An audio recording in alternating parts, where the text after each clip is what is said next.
Ìsọjí ayérayé, ìsọjí ayérayé, ìsọjí ayérayé, Great Revival. Great Revival, ìsọjí alágbára. Great Revival, ìsọjí ńlá.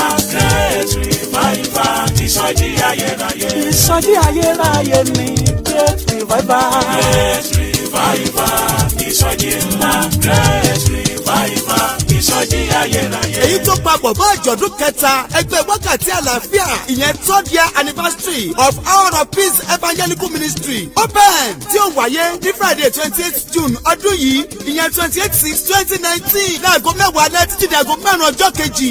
Ó fẹ́ kọ́ lọ́rùn fọwọ́ kan ẹ o lóṣù yìí. Ó fẹ́ kọ́ lọ́rùn fọwọ́ kan ẹ lọ́dún yìí o. Ó bá gbéra kó máa bọ́ síbi ìsọjí ayérayé. Àjọ̀dún pẹ̀lú ìsọjí alágbára. Ti Hour of Peace Evangelical Ministries. Ẹ wá mi ẹ ó sì rí mi lákòrí rẹ̀. Ó ṣàlàyé tán ọ̀pọ̀ ìwúkọ̀ ìṣàbí permanent. Àjọ̀dún ìsọjí alágbára ọlọ́dọọdún níbi tí gbogbo èèyàn ti rí fọwọ́kàn Ọlọ́run alààyè tẹ́lẹ̀ díẹ̀ máa ń fara hàn. Ẹlẹ́ẹ̀kẹta ẹ̀ tún ti kò ti ṣe ìránṣẹ́ Hour of Peace Evangelical Ministry open. It shall be glorious in the presence of Almighty God this time around. Ẹ wá mi ẹ̀yin yóò sì yè seek me and live làkórí ìtọ̀tẹ̀ yìí tó máa wáyé lọ́jọ́ kejìdínlọ́gbọ̀n oṣù kẹfà ọdún yìí 28/6/2019 ní Castle Green Grail Street Diagram Exit RM9 4UN tó máa bẹ̀rẹ̀ láti aago 10 alẹ́ sí aago 5 ọjọ́ kejì 10 p.m. to 5 a.m. Brother, sister, make you come for your blessing. Come on, make you come for your blessing. See Jesus, you go live forever. Make you come, it shall be glorious. Come on, make you come for your blessing. See Jesus, you go live forever. Then join us. Let's seek Him so as to live together, and your situation shall turn around for better. Bẹ́ẹ̀ lànú rẹ̀ máa fọhùn láyé onípòjúpò ènìyàn. Ẹ má gbàgbé o, June 28/2019 ní sọjí ohun àjọ̀dún yẹn máa wáyé. Kẹ́ni tó gbọ́ kó sọ fẹ́ni tí ò gbọ́ pọ́nlọ́run máa ṣiṣẹ́ àmì ohun ṣe agbára. Ó yá o, ẹ jẹ́ ká ní ìṣó níbẹ̀. Fẹ́ kò rẹ́rí àlàyé ẹ pè sórí ẹ̀rọ ìbánisọ̀rọ̀ yìí 07939198946 àti 07550804352. Jésù ni Olúwa. Torí pé n ó la àgbáyé já, a ó kẹ́ mi bí ọba. N ó débi tí náà mi ò dé rí o. N ó la àgbáyé já. Ìwọ ńkọ́? Ó la àgbáyé já. Sọ bẹ́ẹ̀ náà. A ó kẹ́ mi bí ọba. N ó débi tí ràn mí ò dé rí o. N ó la àgbáyé já.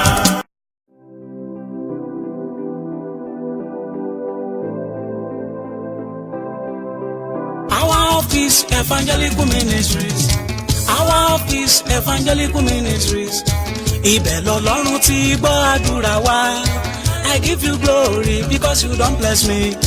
Oh my friend, make you come over, you shall be blessed. Oh, Bàbá ló gbọ́ àdúrà. ló gbọ́ àdúrà mi o. Bàbá ló gbọ́ àdúrà mi.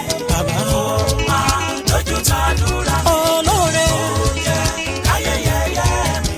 ó ṣe. Ìyìn ọba lèmi yóò fi fún olóore. Ìsọjí ayérayé, ìsọjí ayérayé, ìsọjí ayérayé. Ogatimin again from the Hour of Peace Evangelical Ministry. How are you all? As to us all, we are still bubbling in the Lord. Glory be to the Lord. Today we are back at the studio to be able to minister to you in the word of the Lord and also pray together.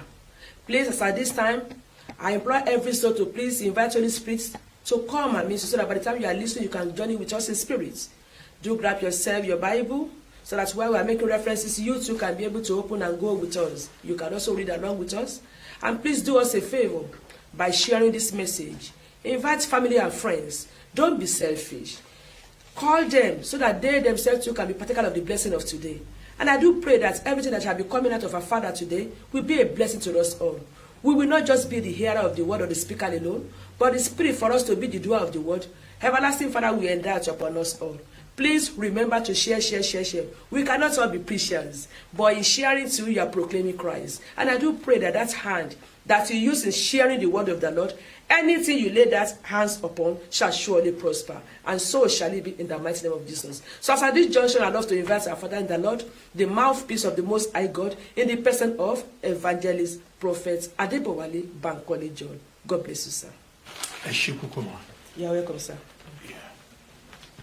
Ọ̀nà àrà lọ́lọ́run wá, gbà ṣiṣẹ́ rẹ̀ láyé, gbà ṣiṣẹ́ rẹ̀ láyé. Àrípasẹ̀ rẹ̀ lórí òkun. Ogun ìgbìlẹ̀ṣin. Ogun ìgbìlẹ̀ṣin. Ẹ sọ fáráyé pé Jésù ń bọ̀. Aráyé ẹ gbọ́ pé Jésù ń bọ̀. Aráyé ẹ gbọ́ pé Jésù ń bọ̀. Ẹ̀yin ọmọ ogun ẹ dàmúre gírí. Mímọ́ Ọlọ́run olórí ọ̀fẹ́. Holy the Lord of grace. Atóbi jù nínú àwọn ọ̀run. The mighty one in heaven. Alágbára tó borí gbogbo agbára. Most powerful one in heaven. Ọ̀rọ̀ tó ń gbé ọ̀rọ̀ mi. That word that swallow words. Iná tó wà nínú àpáta tó mi kò lè The pa. fire in the rock and no water can quench. Ọlọ́run ìgbàanì. The Lord of hosts. Ọlọ́run tí ó ti wà ní àtètè kọ́ṣẹ́. God that has been from the beginning. Tó tún wà ní And you are ìsinsìnyí. still as of now. Atóbi jù agbé ọ̀gá. The mighty one we exalt thee. Ayìn ológo. Glorify thee Fún orí ọ̀fẹ́ rẹ̀. for this wonderful grace. Fún àánú For rẹ̀. your mercy. Oníbíkọ́ ìgbó ń kọ́ ilé. If you do not build the house. Àwọn tó kọ̀ọ̀kan kàn ṣe lásán. Build that good but in vain. Bí kò ṣe pé ó ń pa ìlú Do mọ́. not keep the city. Àwọn tó ń ṣọ́ ìlú ṣe The lásán. watchman does in vain. Kí ni àwa jẹ́ ní iwájú Who rẹ̀? are we before thee? Bí kì í bá ṣe agbára orí If ọ̀fẹ́. not by the power of grace. Ipá rẹ̀ ló dá wa sí di Your òní. power is the one that is keeping us Agbára rẹ̀ ló safe. gbé àwọn ènìyàn ró di Your òní. power is the one that is keeping us safe. Nínú ayọ̀ rẹ̀ nínú agbára rẹ̀ láwọ̀ di òní. In your joy, in your power, we are still living. Ìfẹ́ rẹ̀ ló fún wa ní orí It's ọ̀fẹ́ your di Lord òní. that has given us the Bí grace. kò bá jẹ́ bẹ́ẹ̀, If not for this, oh a ó ti Lord, darapọ̀ mọ́ àwọn tó ti lọ. we would have been dead by now. Ṣùgbọ́n orí ọ̀fẹ́ ló pa á. But your grace kept us safe. Agbé ọgá ìmọ̀ ẹgbẹ́ ọgbẹ́ We gbẹ́yìn wá. saw the Holy Spirit ourselves at times. Atúgbẹ́ngá lórí gbogbo àwọn tó ń gbọ́ ètò yìí. Praise you on all our listeners. Fún àwọn ọmọ Ọlọ́run tí wọ́n ń gbọ́ ọ̀rọ̀ For yìí. all the children of the Lord that listen to this Fún àwọn message. tí ẹ̀mí Ọlọ́run wà nínú wọn ní Those àkókò. that has the Spirit of the Lord as Fún a now. gbogbo ènìyàn tó ń gbọ́ ọ̀rọ̀ For yìí. every soul that are hearing Agbẹ́yìngá us. fún orí ọ̀fẹ́ ní orí ayé We wọn. exalt thee for your grace Fún over their àdúgbò fún ọ lives. láti ti gbọ́ ọ̀rọ̀ For the yìí. mercy given unto them Àdúgbò to hear the ẹgbẹ́ ọgbẹ́ message. gbẹ̀yìn. Holy Spirit ourselves at times. Wà á lọ nínú ọ̀rọ̀ rẹ lónìí. We are now going your ways Tó gbé today. ní ètò kan ṣe ní For ọ̀rọ̀. in the beginning there was word. Ọ̀rọ̀ sì wà pẹ̀lú And Ọlọ́run. the word was with God. Ọlọ́run sì ní ọ̀rọ̀ And náà. God is the word. Mo gbàdúrà I lónìí. pray Ní today. orúkọ In Jésù. the name of Jesus. Agbára ọ̀rọ̀ lónìí. Power of word. Ètò tú èmi àti ìwọ That will sílẹ̀. deliver you and I. Ètò fi ọ̀nà tó tọ̀ mọ́ That will wá. show the true Ní way. orúkọ Jésù Oh, Kristi. in Jesus' name of Orúkọ sọ̀ ọ́ kalẹ̀. May the Lord descend it upon us. Amen. Agbára tí a fi ṣe ìfẹ́ Ọlọ́run. The power for us to do the will of the Lord. Tí a fi ní bá ayé yìí lọ. That will not be wandering in this world. Tí orí ọ̀fẹ́ rẹ̀ fi kún fún wa. By your grace you Ẹ̀mọ́ be yóò full sọ̀ for kalẹ̀ us. fún wa. Holy Spirit descend Ọ̀rọ̀ upon náà us. tó gbọ́ lónìí. God that you shall be Yóò listening gba ayé to mi àti ìwọ. shall deliver you and A ó I. sì ní iye tó And we pọ̀. have great life. Bẹ́ẹ̀ ni yóò rí. So shall Kò sẹ́ni it tí be. yóò kò sẹ́ni. Can never be reversed. Bẹ́ẹ̀ ni ó sì rí. And so shall Jésù it be. Olúwa wa. In Jesus' name I pray. Amen. Àmín. Amen. Àmín. Amen. Ògo ni fún Ọlọ́run ní òkè ọ̀run. Glory be to God in highest. A kí gbogbo ènìyàn pátápátá We greet all our listeners. ní orílẹ̀-èdè gbogbo àgbáyé Wherever that you might be. tí wọ́n máa ń gbọ́ ọ̀rọ̀ That you wákàtí do àlá. listen to the message of hour of peace. A gbàdúrà fún yín We pray for pé you ní orúkọ Jésù that in Jesus' ọ̀rọ̀ name Ọlọ́run kò ní ṣe tìyí the tì. word of God will be able to conquer for you. Amen. Amen. A kí gbogbo àwọn òṣìṣẹ́ We greet every worker iléeṣẹ́ ìránṣẹ́ wákàtí àlá. in this ministry. Àwọn tó ń fi àkókò wọn sílẹ̀. Those that dedicated their Tí wọ́n time. fi iṣẹ́ wọn sílẹ̀. They left their job. Tí wọ́n fi ọjọ́ orí sílẹ̀. They left even their Láti age má ṣiṣẹ́ fún to Olúwa. work for the Ní Lord. ọ̀sán àti ní òru. Morning and night. Ní orúkọ Jésù In Kristi. Jesus' name of Olúwa yóò Nazareth. gbé yín ga ju bí ẹ The ti rò. Lord will exalt you more than you're Gbogbo thinking. ènìyàn Every tó ń soul gbàdúrà fún iléeṣẹ́ that ìránṣẹ́ are yìí praying for this pé kó máa ministry tẹ̀síwájú. that should progress. Àti àwọn tó ń fi ohun ìní wọn And those that are blessed láti fi iṣẹ́ us, fún Olúwa. particularly to work for the Iṣẹ́ Lord, Olúwa má bàa falẹ̀. so that things can be Kó sì progressed, lè máa so tẹ̀síwájú. that we can progress. Àwọn tó ṣe onígbàwó ètò yìí All those that are sponsoring this àti gbogbo program, àwọn ènìyàn and every tí Ọlọ́run lò soul, ní onírúurú the Lord is using in various láti fi ways, tọkàntọkàn all wholeheartedly láti inú wọn from their heart ṣe ìfẹ́ Ọlọ́run to do the will láti of the fi ẹ̀bùn Lord, fún iṣẹ́ Ọlọ́run to be able to bless His lórúkọ ministry. Jésù Kristi In Jesus' ẹ ò ní name, ṣe aláìní. you will not lack. Ìlérí Olúwa Promise of májẹ̀mú the Lord, Olúwa the covenants of the yóò ṣẹ fún wa. Lord shall come to A kí wa fulfillment. púpọ̀. We greet you greatly, Yóò sì dára fún wa. and it shall be well with us. Kọ́lé fún tí o ní The topic of today's ó ní ministration òpó àti ìpìlẹ̀. is pillar and the base. Hallelujah. Hallelujah. Òpó àti ìpìlẹ̀. Pillar and the base. Kí ni à ń pè ní òpó? What is a pillar? Kí sì ní ìpìlẹ̀? And what is the base? Ìyẹn ni pé bí a bá ní àwọn tí a ń pè ní ẹnjìníà, That means if you have those engineers, wọ́n lè ṣe àlàyé they'll rẹ̀ be able to dáadáa. explain this fully Ṣùgbọ́n ní well. ìwọ̀nba, But just in a ní èyí tí summary, wọ́n gbọ́ ti mọ̀ nínú ilé, the one that you a ó know, sọ ìtumọ̀ we are going to give you the tí a ń pè ní meaning òpó of a pillar àti ìpìlẹ̀. and the Kí ni base. eléyìí ní iṣẹ́? What has this got to do? Nínú ọ̀rọ̀ Ọlọ́run tó In ní, the word of the God today, ṣé a fẹ́ kọ́ ilé do ni? you want to build a house? Àbá ní ìgbìyànjú láti kọ́ ibi Or kan? are we trying to build something? Àbá fẹ́ kọ́ ṣọ́ọ̀ṣì Or you want to build a church? la fi wá sí orí That is afẹ́fẹ́ why we are on kí air. àwọn ènìyàn lè mọ So that people can iye know irin how much iron tàbí igi or the rod of tàbí iye sand erùpẹ̀ or those sand tí a ń lò or the fún ground òpó ilé yìí for you to be able to build tàbí this house ìpìlẹ̀ rẹ̀. or the foundation of this house. Bẹ́ẹ̀ kọ́, It is not that. ó ní ìtumọ̀ It has a deep meaning. òpó A pillar àti ìpìlẹ̀. and the base. Ká tó lọ sínú ọ̀rọ̀ Ọlọ́run, Before you go to the word of the èyí tí ó Lord, tú àṣírí ọ̀rọ̀ it's yìí, going to reveal the secret of èyí the tí ó base. sọ ìtumọ̀ òpó It's yìí going to give us the meaning of àti this pillar ìpìlẹ̀ yìí and the base. kí àwọn ènìyàn So that the kí people wọ́n lè ní orí ọ̀fẹ́ can have the grace láti lè mọ̀ to wípé be able to know kí ni òpó ní ṣe, what is pillar, kí ni ìpìlẹ̀ ní ṣe, what is base, kí ni abẹ́ fi ṣe, what do you want to use them níbo láti lò ó, Where are we using ṣé them? inú ọkọ̀ la fi Is ṣe, it in your car? ṣé ní la fẹ́ fi kọ́ ni. Oh, we are going to build a Ní house. àkókò yìí, As at this a ní orí time, ọ̀fẹ́ láti lè you mọ̀. have the grace to know. Òpó A pillar. ẹja bẹ̀rẹ̀ látòrí ìpìlẹ̀. Let us start from the base. Ìpìlẹ̀ náà ń pè ní foundation àbí base tí àwọn màmá wa pè yìí. Base, the base of foundation. Ẹ ṣeun mà.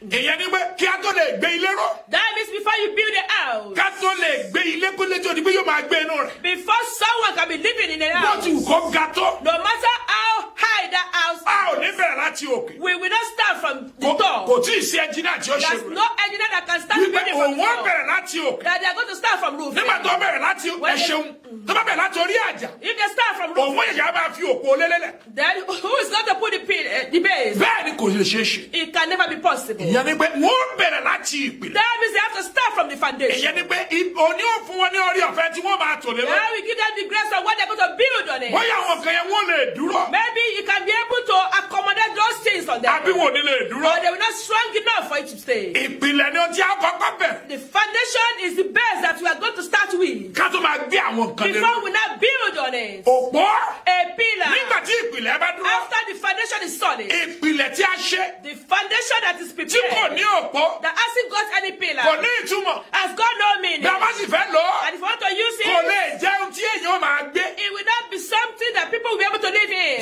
Kò ìwúlò rẹ̀ yóò mọ ní ìwọ̀nba. The usefulness of it will be minimized. Ìyẹn ni pé kò tí ì pé. That means it's not complete. Bí àwọn náà bá wọnú lé wa, Now look at your home. bí a ṣe ń sọ̀rọ̀ As yìí, we are speaking right ó now, ṣeé ṣe nígbà wọn ti parí rẹ̀. it's possible after building Kí a má mọ̀. that you will not be able to Ṣùgbọ́n tá a bá ní know. orí ọ̀fẹ́ láti rí But ẹnjìníà you wa. have the grace to see your engineer. Pé ẹ fún wa ní building plan That yìí. give us the building plan of this home. Àbí ẹ fún wa ní 3D artwork Or ẹ̀ tẹ́ give us ṣe. the 3D design of this house. God bless you ma. Amen. A rí pé àwọn òpó wà Be ní. able to see that there are pillars. Torí láìsí òpó, Because without a pillar, òrùlé yẹn ò ní lè dúró. the roof will not be able to Ìyẹn ní pé stay. ìpìlẹ̀ àti òpó That means the foundation and the base. ó ṣe pàtàkì. It is very important. Nínú ọkọ̀ tí a gùn, In the car that we drive, àwọn architectural tí wọ́n yà á, the architectural that designed the car, wọ́n fi bẹ́ẹ̀sì sí ibẹ̀. it has a base. Orí ibẹ̀ ni àga tá a jókòó sí And the lẹ́wọ̀n. seat that we sat upon is on Àwọn tó that fi base. AutoCAD design yẹn yẹn. How does that you did the AutoCAD Láti fi design to yẹn. be able to design a Wọ́n á car? gbé bẹ́ẹ̀sì yẹn sí ìsàn. They will not put the base Orí as- ibẹ̀ ni àga wà. and the seat will sit on those bases. Ibẹ̀ ni gbogbo ọkọ̀ jókòó lẹ́wọ̀n. Everything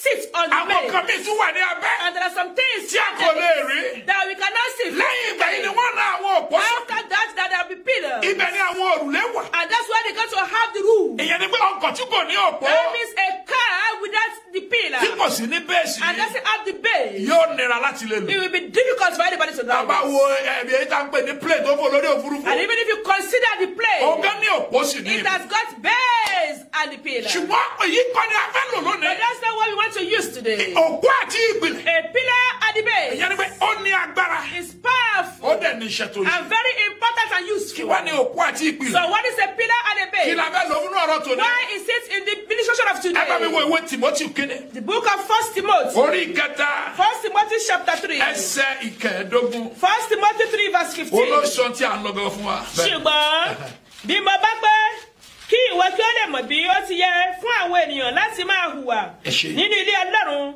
tí í ṣe ìjọ Ọlọ́run alààyè ọ̀wọ́n àti ìpìlẹ̀ òtítọ́. àwọn àti ẹ bá mi túbọ̀ ẹ̀ka dáadáa màmá. Ṣùgbọ́n bí mo bá pẹ́ kí ìwọ kí ó lè mọ̀ bí ó ti yẹ fún àwọn èèyàn láti máa hùwà nínú ilé Ọlọ́run tí í ṣe ìjọ alààyè tí ń ṣe ju àlàyé. ọ̀wọ́n àti ìpìlẹ̀ òtítọ́. àti ìgbìlẹ̀ tí ẹ bá mi kà ní òyìnbó. But if tarry long, yes. if I tarry long, that thou mayest know how thou oughtest to behave thyself in the house of God, which is the church of the living God, the pillar and the ground of the truth. ẹ ṣe. ground yẹn dúró fún base tàbí foundation. The ground represents the base or the foundation. hallelujah. Hallelujah. apostle Paul ló bá Timothy sọ̀rọ̀ yìí. Apostle Paul was the one speaking to Timothy. ó lè ṣe é ṣe o. It is possible kí n pẹ́ kí n torí there's ọ. a tariff ṣùgbọ́n But- kọ́kọ́ lè mọ̀. so that you can bí àwọn ènìyàn tí a ń pè ní ènìyàn Ọlọ́run. the way the people that we call the people of God, bí wọ́n ṣe máa ṣe. the way you want them to be doing ẹ̀rí nínú ìjọ Ọlọ́run alààyè. in churches, gẹ́gẹ́ bí ọ̀wọ́n àti ìpìlẹ̀ òtítọ́. just as the pillar and of the truth. hallelujah. Hallelujah. ọ̀wọ́n ìpìlẹ̀ yìí tí a ń sọ òkú àti ìpìlẹ̀ yìí. The pillar and the foundation that we are talking ó là ń about, pè ní onígbàgbọ́ that's what we refer to as tí ó Christian. gbé òtítọ́ dání. Christian that is holding on to the truth. kí ni òtítọ́ náà? What is the truth? ṣebí Jésù fi rárẹ̀ pé Jesus Christ asked ó ní him, èmi ní ọ̀nà says, I am the way, òtítọ́ the truth, àti ìyè. and the life. onígbàgbọ́ Every kí Christian. gẹ́gẹ́ sí pé ní onígbàgbọ́. What is a Christian? ìjẹ́ ilé tí a kọ́ ni. Is it the house that is built? ìjẹ́ àwọn àga tí a kọ́ síbẹ̀ ni. Are they the chairs that ṣé ò là ń are pè ní ìjọ? Is that a church? ara tó wà nínú rẹ̀. The church is the flesh. èmi àti ìwọ It's you and tí a I wà nínú rẹ̀. that are in tí a it, dàpọ̀. that we ó là mingle ń pè ní ìjọ together. Ọlọ́run. That's the church of God. òkú àti ìpìlẹ̀ yìí. Pillar at the base olóògbé òtítọ́ is dání. the one that is holding the truth. ìyẹn ni wípé That means- ìgbàgbọ́ kí ìgbàgbọ́ Any tí Christian a ó bá rí ní òní. that you see tí ó máa today, jẹ́rìí wípé ọmọ Jésù that will ni. be testified that I tí ó sì will wu tell ìwà them rẹ̀. and be able to a show gbọ́dọ̀ bá it. òtítọ́ nínú We ìsìn. must be able to mix them speaking the truth. mo ń bi wá lẹ́rẹ̀ I am lónìí. asking us today, níbo ni òtítọ́ wà? where is the truth fún ọ ní ìgbàgbọ́. for a Christian? ẹ̀rí àwọn tí a pè ní ìpìlẹ̀. Don't you see those that we call tí a fi wọ́n ṣe the òpó that they are being represented as a pillar láti gbé òtítọ́ to be dání. able to hold on to the truth? ẹ̀rí òtítọ́ bóyá bọ́lẹ̀ Don't you báyìí. see how that truth is being found wanting? ìyẹn ni pé nígbà tí ìpìlẹ̀ tàbí òpó bá wọ́. That means when the pillar or the foundation ìyẹn ni pé crumbles, ilé kò lè dúró. that means the house can no more stand. 1 Kings chapter 22 1 King 22. 13 to 14 kí ló wí. 1 King 22, 13 to 14. kí wọ́n tó ká ọ̀rọ̀ yìí. When we read this, ìran ọkùnrin tí a pè ní Anania nìyí. this is the vision of Ananias, ẹ̀rí èyí tí ó sọ wòlíì sọ́ọ̀rì prophet Mika ni.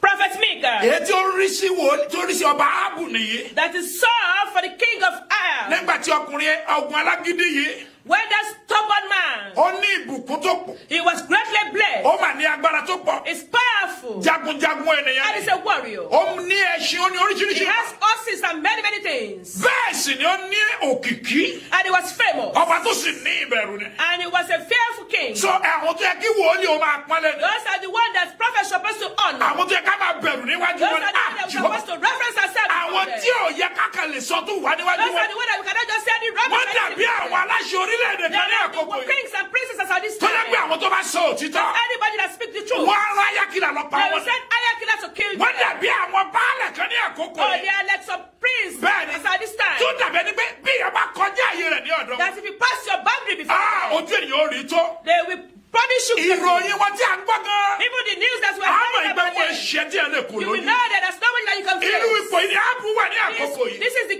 place place of King Ahab. Ó nira fún wòlíì kan bí ẹ bá ṣe ẹ̀mí Ọlọ́run It tí ó ní is òtítọ́. difficult for any prophet if not the true spirits of the Lord Láti lè sọ ohun tí ó bà nínú to jẹ́. be able to tell him something that will make him sad. Ṣùgbọ́n fún àwọn tí a pè. But for those that are called, Tí wọ́n jẹ́ ènìyàn Ọlọ́run tó. those that are true child of the Tí Lord, wọ́n ní ìgbàgbọ́ ní ọ̀rọ̀ Ọlọ́run. those that believe in the word of Tí the wọ́n lọ́ra Lord, wọn bí òkú àti those who ìgbìmọ̀. know themselves as pillars of Ẹ̀rù ò ní the faith, bà wọ́n láti sọ ìtọ́ they ọgbà will not be gbẹ̀nìkan. scared to say the truth before anybody.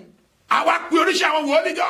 Many prophets who have been invited Láti wá máa sọ pé to be able to give vision, ìrìn àjò tí wọ́n rìn lójú ogun to yìí. see that the journey that they were journeying on that Ṣé war, máa ṣẹ́gun àbí mi ò ní will ṣe? they be able to have victory over the war or not? Ṣùgbọ́n nígbà tó kún ọkùnrin yìí. But by the time you got to this Kí ló man, ṣẹlẹ̀ màmá wa? what happened? 1 Kings chapter 22, 13 to 14. Òṣìṣẹ́ tí ó lọ pé Mìkáyà wí fún un pé kíyèsí nísinsìnyí. Ẹnu kan náà ni ọ̀rọ̀ àwọn wòlíì fi jẹ́ rere fún ọba. Èmi bẹ̀ ọ́. Jẹ́ kí ọ̀rọ̀ rẹ kí ó dàbí ọ̀rọ̀ kan nínú wọn. Kí o sì sọ rere. Ẹni tí a rán sí pé kó lọ pé wá ló sọ pé kó tó débẹ̀ yìí pé gbogbo táwọn wòlíì sọ kankan náà wọ́n sọ yá àpárọ̀ tí wọ́n náà bá débẹ̀ ní tí wọ́n sọ ní kí wọ́n náà The wí. messenger that was sent to him was persuading him to say the same thing that the prophet said in the Ẹ past. ṣeun ma. Mìkáyà sì wí pé Ó wí pé bí Olúwa ti wà, bí Olúwa ti wà. ohun tí Olúwa bá sọ fún mi, Ó bá sọ fún mi. lèmi yóò sọ. Ó lè mí ó sọ. Hallelujah. Hallelujah. Mìkáyà wí pé Micaiah said, bí Olúwa ti wà. as the Lord liveth, Ohun tí Olúwa bá sọ. what the Lord has said Ó unto ní èmi me, ó sọ. that will I speak. Ẹ wo tó ṣe ẹnu jẹ Ọlọ́run lónìí. Look at what happened in the church of the Lord today. Ṣé bíbí ìránṣẹ́ Áábù yìí ṣe bó ṣe ṣe náà ni àwa náà ṣe ní àkókò The yìí. same thing that the messenger was doing, that's what we do as at this Tí ẹ time. bá rí olówó nínú ìjọ Ọlọ́run You yìí. see any blessed someone in your Ó church, ti ní àwọn kan tí ẹ yàn. there are some people that have been appointed, Wípé irú ìrántí á fún ẹni that yìí. this is the type of vision to give unto this person. Ẹ ṣe wo irú àlátẹ́sọpẹ́ rí sí You nìyí. must give him this kind of dream. Ẹ wá ka àwọn kan lẹ̀ rẹpẹtẹ. And you now give them the list of Tí what kì í you ṣe need to ìfẹ́ say. Ọlọ́run. And it's not the will Ẹ̀yin of tí a fi the ṣe Lord. òpó Those that are pillars àti ìpìlẹ̀. and the Kí babes. ni lọ́ pípa wá ní ọ̀dọ́ Why yìí? are you lying? Ṣé kò yẹ kí ẹ̀rù ọba yìí? Can't you be fear of the Lord? Wọ́n ní Mìkáyà wípé Prophet Micaiah said, bí Olúwa ti bẹ́ as the Lord tí ẹ̀mí is, rẹ̀ sì wà. as the Lord Ohun tó bá is, sọ. what the Lord has said Ó unto ní èmi ó sọ. me, thou will I Ṣé bẹ́ẹ̀ ní speak. bí àṣẹrọ́rọ́? Don't you see there are righteousness? Ibi tó fọ onígbàgbọ́ What dé. has put us to as Ẹ wo àbùkù tó fi ń kàn Look wá. at the insults on Ẹ us. wo àwọn ẹ̀gbin yìí. Look at all those Ó reproaches. nira fún ẹlòmíì láti pè rẹ̀ ní pásítọ̀ It's níta. even difficult for people to identify themselves as pastors. Torí wọ́n ní gbogbo wọn bí aláìṣòro When náà. they see all pastors as Kí ni a máa some kú? Kí ni wọ́n purọ́ fún gan? Why is it that we lie? Wọ́n purọ́ láti fi bo nǹkan They àìjà tí wọ́n ti are ṣe. lying to cover up one thing that they've done. Wọ́n purọ́. Wọ́n máa purọ́ They do lie. láti lè ní ìtẹ̀síwájú. To be able to progress. Wọ́n máa purọ́ They do lie. láti lè rí ẹ̀bùn gbà. So that they can receive gifts. Wọ́n máa purọ́ They do lie. láti lè tan àwọn ènìyàn That's jẹ. why they can deceive people. Àwọn tá a fi ṣe òpó. All those that are supposed to be Tí people. a fi ṣe ọ̀wọ́n. That are supposed to Tó ń be bí faith. òtítọ́ dání. That is holding on to Àwọn tá a fi ṣe ajẹ́rìí ìgbà. those that should testify to Àwọn salvation. tá a fi ṣe aṣojú Ọlọ́run. Those that are the one that are doing God. Àwọn tí a ń pè pé ẹ pé àwọn èèyàn wá sí ọ̀nà Those òtítọ́. that we are calling to invite people to the Wọ́n sì ń way. purọ́. And they are not lying. Kò sí òtítọ́ àti No òdodo. more truth and righteousness. Hallelujah. Mo Hallelujah. fẹ́ kó kún mẹ́sẹ̀gì yìí. I want to please share this message. Irọ́ pípa yìí. This lying, Àìsàn òdodo yìí. unrighteousness, Ó ń kọ́ba ẹgbẹ́ onígbàgbọ́ and it's lónìí. affecting Christians Mo greatly. sọ fún ọ lónìí. I am saying to you Kò today, sí agbára tó lè ní. there's no power that you can Kò sí have. ìwàásù tó lè ṣe. No amount of preaching that you Kò can sí do. àdúrà tó lè No gbà. amount of prayer that you Bí o bá can máa do. gbàdúrà. If you do not pray, Bí Olúwa that fún mi Lord, ní ìwà mímọ́. give me holiness. Kọ́ mi ní ìwà òtítọ́. Teach me your righteousness. Jẹ́ lè ṣe ìfẹ́ rẹ̀. Let me be able to do your will. Bí ìgbà tí èèyàn gbà kó It's para. as if you are just wasting your time. Hallelujah. Hallelujah. Àwa tí a ti sọ fún wa. Those of us that has been told A ó rí ìṣòro. that we are going to see trials and Èyí tribulations. pé ò ní rí ìdààmú. Now that you don't see any problem, Àwọn all nǹkan wọ̀nyí. these things, Olóńdíwà lọ́wọ́ ní that's àkókò the one yìí. that is disturbing us at this Láti lè time. sọ To be òtítọ́. able to speak the truth. Láti lè sọ òdodo. To be able to speak the truth. Ẹ̀yin náà wo oníṣẹ́ àkókò yìí. Now let us look at this time. Ẹ̀rí àwọn tó ń jáde láàrin. Don't you see those that are thieves among you? Mélòó ló sọ òtítọ́ fún? How many of you is telling them that what they did is not good? Ó ní Olúwa fẹ́ sọ fún wa. That's what the Lord wants to tell us. Ní inú oṣù náà Olúwa yóò bá wa ṣe láti lè sọ ọ̀rọ̀ yẹn. In this month, the Lord will help us to be able to say Ó ní it. apẹ àkọlé rẹ̀ ní. And that's been titled, Ègbé ni fún ìwà àbànújẹ́. Woe unto you that are spoiling others. Mo fẹ́ kó gbọ́ mẹ́sẹ̀jì tí Olúwa bá fún wa ní orí I ọ̀fẹ́. want you to be able to hear the message the Lord has given us the grace. Mélòó lẹ́ni sọ òtítọ́ fún How many àwọn alágbèrè times can láàrin. you even warn those adulterers among you? Ẹ̀yin kọ̀ òtítọ́ sílẹ̀. You are not deviating ẹ from tá ń the pè truth. ní àwọn àti ìpìlẹ̀. You that is being referred to as pillars ó of wá the bọ́ faith. sọ àwọn tẹ́ ń pè ní gèfèrí. And now the truth is not going to all those people that doesn't even know ó God. jẹ́ pé àwọn ìjọba orílẹ̀-èdè kan. That's why the fact that some people in government in some nations, irọ́ pọ̀ nínú ìdájọ́ tiwọn. they are full of lies in their judgment. ṣùgbọ́n àwọn ìlú kan wà. But there are some towns, some countries tó jẹ́ wípé that ìdájọ́ tí a ò lè ṣe nínú ṣọ́ọ̀ṣì. judgment that you cannot do in your churches. òtítọ́ tó nira fún ọ̀lẹ láti sọ. Truth that is difficult for a thief to say. òtítọ́ tó nira fún oníjìbìtì láti The sọ. truth that is difficult for 419 to say. God bless you ma. Amen. àwọn ṣe ìdájọ́ yẹn. They will give the right judgment. òtítọ́ kúrò lọ́wọ́ ẹ̀ tàbí ṣe ọ̀wọ́ àti So ìpìlẹ̀. truth is not found wanting among people that is being referred to as àwọn pillars. ènìyàn rìn ní ọ̀nà tí kò bọ́ òbí People ọlọ́run. are now walking in the way that is not of the way of the àwọn èèyàn Lord. rìn ní ọ̀nà tí kò tọ́. People are walking in a way contrary to ṣùgbọ́n the ká má will bàa of fi ìjọ God. sílẹ̀. But because you don't want them to leave your church, kí wọ́n lè máa dánwó ní church. so that they can continue to contribute in your service, kẹ́sẹ̀ má bàa tilẹ̀kùn church. so that the church, the door of the church will not be ẹ locked. wá ń da gbogbo ẹ̀ lù papọ̀ mọ́ra. So you are not just mingling things together. ìwà gbọ́ ọlọ́pàá kó lọ ṣe kó ọlọ́pàá ṣe iṣẹ́ tí kì í ṣiṣẹ́ rẹ̀ rí. Will you ever see any policeman doing the work that is not for policeman? àbí wọ́n ní ọlọ́pàá kó lọ máa gún abẹ́rẹ́ rí láì ṣe Have you seen any policeman going to the hospital to go and be injecting people? ìwọ lè rí dókítà kan àbí nọ́ọ̀sì kan kó gbé ìmọ̀ dání bò lọ sí ojú. Can you see a nurse or a doctor holding them to God on the wall? torí pé wọn ò ní ṣiṣẹ́ ní kì í ṣe tiwọn. Because they will never go to the field that is not the ìgbàgbọ́ field. tí ẹ̀yin gbà òtítọ́ ló gbèrò. The Christian that you hold on to is being held on by pillar and the base. wọ́n wá náà fún láti display òtítọ́ So it's yìí. not difficult for us to display the truth. ẹ wá ń bẹ̀rù àwọn ènìyàn. You are not being scared of people. ẹ mọ̀ ẹgbẹ́ àmú yín lọ fún pípa ni. Don't you know that we are still going to kill you? ó ní wọ́n nà yín nítorí orúkọ mi. Said that you are going to be beaten for Christ's ó sake. ní ẹbí ọ̀pá yín nítorí ìtẹ̀mí. Says you are going to be hungry for Christ's sake. ẹ lọ bá mi wo Mark 13 9 to 11 there ẹ máa bọ́ sí 13. The book of St. Mark, chapter 13, verse 9 to 11. Ṣùgbọ́n ẹ máa kíyèsára yín nítorí wọn yóò fi yín lé àwọn ìgbìmọ̀ lọ́wọ́. tó ti sọ tẹ́lẹ̀. A ó sì lù yín nínú sínágọ́gù. Kábíyèsí Ọlọ́run. A ó sì mú yín dúró níwájú àwọn baálẹ̀ àti àwọn ọba nítorí orúkọ mi fún ẹ̀rí sí wọn. A kò lè ṣàìkọ̀ wàásù ìrere ní gbogbo orílẹ̀-èdè. 13. Verse 13. Yeah. Gbogbo ènìyàn ni yóò sì kórìíra yín nítorí orúkọ mi. Ṣùgbọ́n ẹni tí ó bá forí tì í títí dé òpin, òun náà ni a ó gbàlà. Hallelujah. Hallelujah. ìwọ tó ń gbọ́ mi ní òní. Those of you that is hearing us tí a today, fún ọ ní òtítọ́. that you have been given the truth, tí a fún ọ ní ìrìn That òtítọ́. has been given the way of truth. tí ìlànà rẹ jẹ́ òtítọ́. And your way is true. bóyá o jẹ́ olórí ìjọ. Maybe you are the leader of the àbò wà church. lára àwọn ìgbìmọ̀. Or maybe you are among the mo council. fi Ọlọ́run bí I ọlọ́dẹ. am imploring to you. má jẹ́ kí iṣẹ́ yẹn ṣú ọ. Don't be fed up of that job. àwọn tí wọ́n ń sákún ní tiwọn. those are the things that they are running away from. wọ́n ń sákún nínà. They are running away from being wọ́n ń sá fún busy, ẹbí. From hunger. wọn ò fẹ́ kí ọkàn yẹn kúrò ní ọwọ́ wọn. They don't want that thing, that power to depart from wọ́n them. ṣàfẹ́ kí owó yẹn ṣe kí ni kó máa pọ̀ Just sí. want that money to be multiplied. ṣùgbọ́n a ti sọ wípé But it has been said, dandan ni pé wàá jẹ wá níyà. it is compulsory you will be punished nítorí òtítọ́. because of truth. tani sí ní òtítọ́ yìí. and who is this ṣebí truth? Jésù nẹ. It's Jesus láwọn ìgbà Christ. tó bá ń sọ òtítọ́. In as much as you are speaking the ó truth, ń dojú kọgun èṣù. you are facing an inú èṣù ò ní dùn. The devil will not be torí happy. pé òtítọ́ ló tẹ ìmọ́lẹ̀ sínú ọ̀gbun. Because the truth is what I put on the light. òtítọ́ ló ń la ọ̀nà síbi tí ọ̀nà ti Truth ní. best way when there seems to be no way. òtítọ́ ní gbé orílẹ̀-èdè lékè. Truth will uplift the nation. òtítọ́ ló ń tẹ ìmọ́lẹ̀ sínú ọ̀gbun.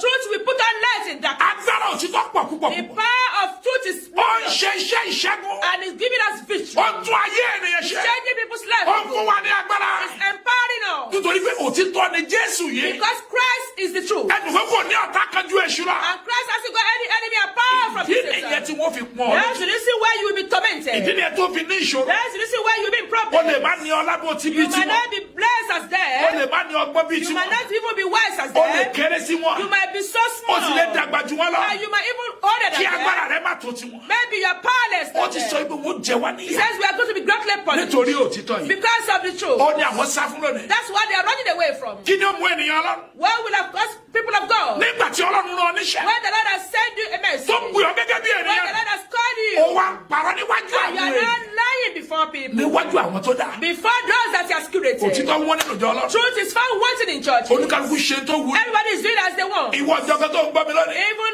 every son that is hearing me today. ṣé wọ́n kẹ́lẹ́ ọ̀lẹ́ gbọ́ ọ̀rọ̀ tó lẹ́nu àwọn pásọ̀ rẹ̀. Will you listen to the true word from your pastor? ó ní bẹ́ẹ̀ gbọ́. You wouldn't want to listen. torí pé ogun yẹn jẹ gbogbo orílẹ̀-èdè ni. Because this is affecting the whole nation. ọ̀rọ̀ pé jíjọ́ náà nìkan lọ̀rọ̀ They ibà. are thinking it's ministry to only the ministry of the àìmọye Lord. òjijì òjíṣẹ́ Ọlọ́run. Many ministers of God. Ní Ọlọ́run lò. The Lord is using Ní them. àkókò tí a wà As yìí. at this time. Tí wọ́n dẹ̀ sọ bí Ọlọ́run ṣe And they lọ. are speaking as the Lord has said Nítorí them. òtítọ́ yìí. Because of this truth. Ẹlòmíì kọ́ ọ̀nà yìí kò dáwọ́ rẹ́ǹtì Many ẹ̀. people you stop paying in church. Nítorí òtítọ́ yìí. Because of truth. Ẹlòmíì kọ̀ kò tiẹ̀ wá chọ́ọ̀ṣì mọ́. Many people are not even going to church Nítorí anymore. òtítọ́ yìí. Because of this truth. Ẹlòmíì kò kí pásọ̀ rẹ̀. Many people are not even greeting their Nítorí pastors òtítọ́ anymore. yìí. Because of Bí ìjọ truth. yóò ṣe bàjẹ́ You ni. are not planning for the Ẹ̀yin tí a fi ṣe òkú àti ọ̀nà. Those that are pillars of Láti lè faith. gbé òtítọ́. To be able to hold on to the truth. Ìpìlẹ̀ yín wọ̀n dà. Where is the foundation? Níbo ni òpó náà wà? Where is that pillar Ó ti now? wó lulẹ̀ lónìí. It has crumbled. Ó kálukú wá dọ́gbọ́n orí ara rẹ̀. Everybody's not finding a Ẹ way pé now. àjọ tó ní ìrọ̀rùn. Oh, gather yourself together. Kí ẹ dẹ̀ mọ̀ wípé So that we can a kò know. lè gan ọ́lá. We cannot mock Ọkọ God. tí èyàn bá fúru. Anything that is Ó ní yóò so. sì ká. That's what you read. Òtítọ́. Truth Ìjọ ẹ̀kọ́ wọn lẹ́nu onígbàgbọ́. must not be found wanting among Christians. Ìjọ jẹ́ tí yóò jẹ́ ìṣòro fún wa. Must it supposed to be something difficult for us? Àwa tí a pè kúrò nínú òkùnkùn sínú ìmọ́lẹ̀. We that has been called from the darkness to Àwa light. tí a ò jẹ́ ènìyàn ní ìgbà We kan. that were nobody before. Kí Olúwa tó fi ọlá rẹ̀ pè wá. Before the Lord called us from Jáde sin. kúrò nínú òkùnkùn From that darkness to sínú light. ìmọ́lẹ̀. Into light. Ṣé bá ṣe máa bá ṣe rẹ̀ This is jẹ́? why we want to spoil God's work.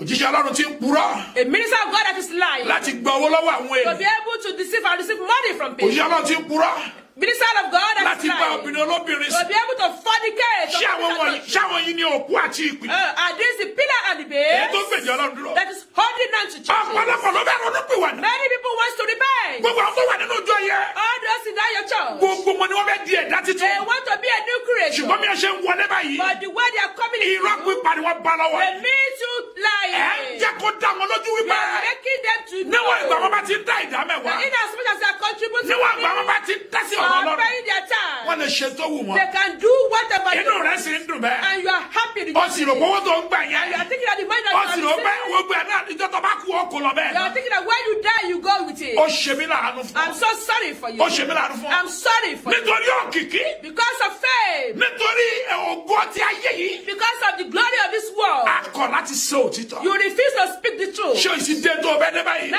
are you not get to where you want to get to? Wọ́n onígbàgbọ́ ayé. Oh, Christians in this world, Àkókò nìyí. this is the time Láti lè gbọ́ ọ̀rọ̀ yìí. for you to be able to hear Pín this mẹ́sẹ̀gì message. fún gbogbo ẹ̀. Share the message to every Wípé soul. àwa ní ọ̀hún la fi ṣe ìpìlẹ̀ That àti we òkú. are the pillar and the base. Láti lè gbé òtítọ́. To be able to hold on to the truth. Hallelujah. Hallelujah. Alábàámi wo wé Jòhánù. The book of John, Orí ìkẹjọ. John chapter 8, Ẹsẹ̀ kẹrìnlélógójì.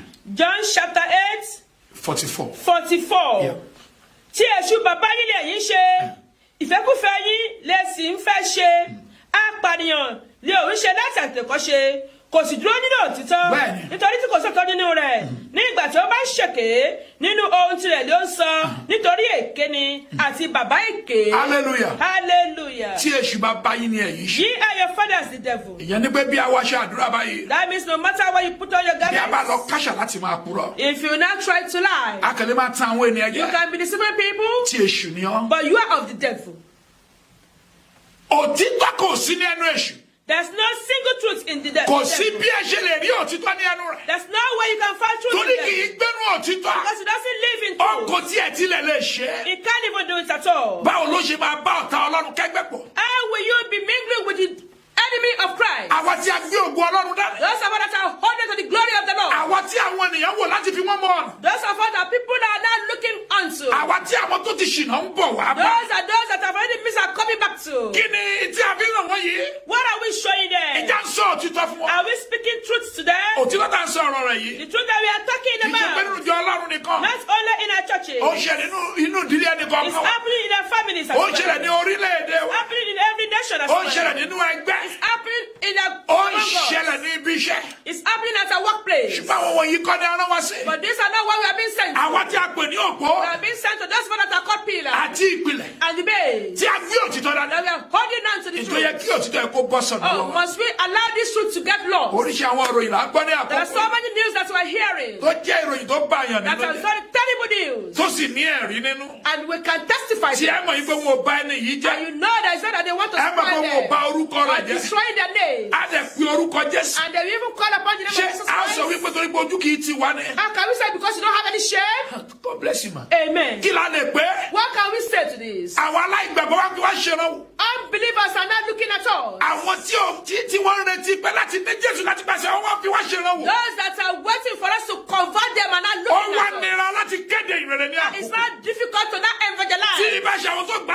sí i. If not those that has accepted it with life and death. Tí ibà ṣe àwọn tí a ti kìlọ̀ fún pé. If not for those that have been warned. Tó o bá kọ̀ tó o bá ṣe. That if you refuse to do Ohun tí it. màá ṣe fún ọ nìyí. This is what I'm going to do. Iṣẹ́ mi ti fẹ́ ṣú àwọn ènìyàn báyìí. Many people are not getting weary of ministration. Ẹ wo ìjọ Ọlọ́run. Look at the church of the Lord. Ó ń dàgbà ní tòótọ́. Truthfully, it's developing. Ṣùgbọ́n ìpìlẹ̀ yẹn ò sínú òtítọ́. But the foundation of it is not in truth. Ó wà nínú irọ́ pípa.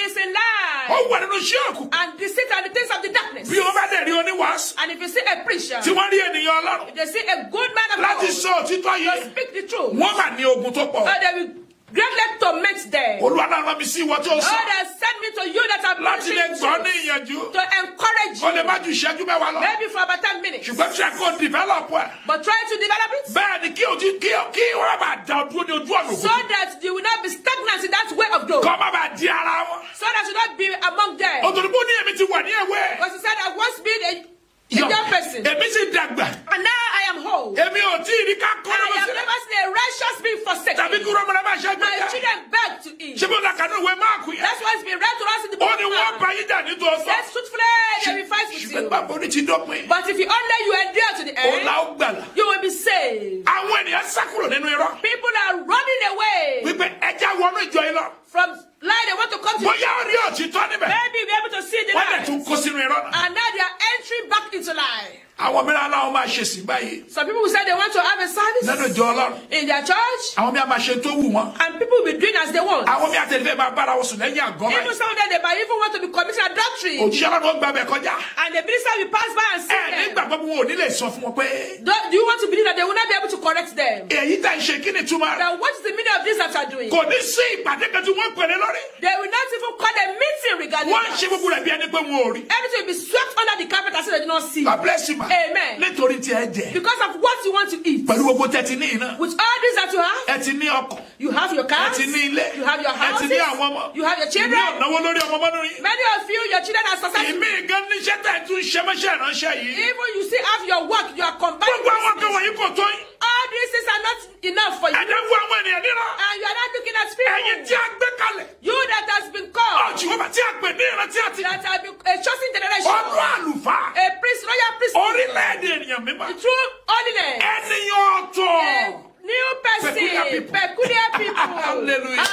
Ó mà ṣe o. Hallelujah. Ènìyàn ọ̀tọ̀. A peculiar people. Tí bá ní kò túmọ̀ ènìyàn ọ̀tọ̀ ọ̀tọ̀ ní adjective yẹn ọ̀tọ̀ yẹn ó mọ ìtumọ̀ rẹ̀. That peculiar, don't you know the meaning of that adjective? Ìyẹn ni pé ẹja ti mú kò nínú ìdọ̀tí sínú ìmọ́lẹ̀. That means somebody that has been taken from darkness to light. God bless you ma. Amen. Ẹ tó rìn nínú òkùnkùn tá a mú jáde sínú ìmọ́lẹ̀. Someone walking in darkness and not be called to light. Ẹni tí a gbọ́dọ̀ bá ẹ̀gbẹ́ ní àkókò ní Someone àyíká. that we must not see anything filthy around them. Ẹni tí a gbọ́dọ̀ bá ẹ̀gbẹ́ ní ara rẹ̀. Something that you cannot see anything filthy in Ẹni tó him. gbọ́dọ̀ sá fún un tá a pè ní ìríra ìṣẹ́. Somebody that must be able to run away from sin. Hallelujah. Hallelujah. Àwọn wọ̀nyí gan-an All these people, ni wọ́n wá jẹ́ baálé onírọ̀ ni wọ́n jẹ́ ọba onírọ̀ they báyìí. are not the king of liars. Hallelujah. Hallelujah. A lọ sí ìwàásù kan bí ẹnujọ́ mẹ́ta yìí. Few days back, we went for one ministration. Àwọn màmá wa náà wà níbẹ̀.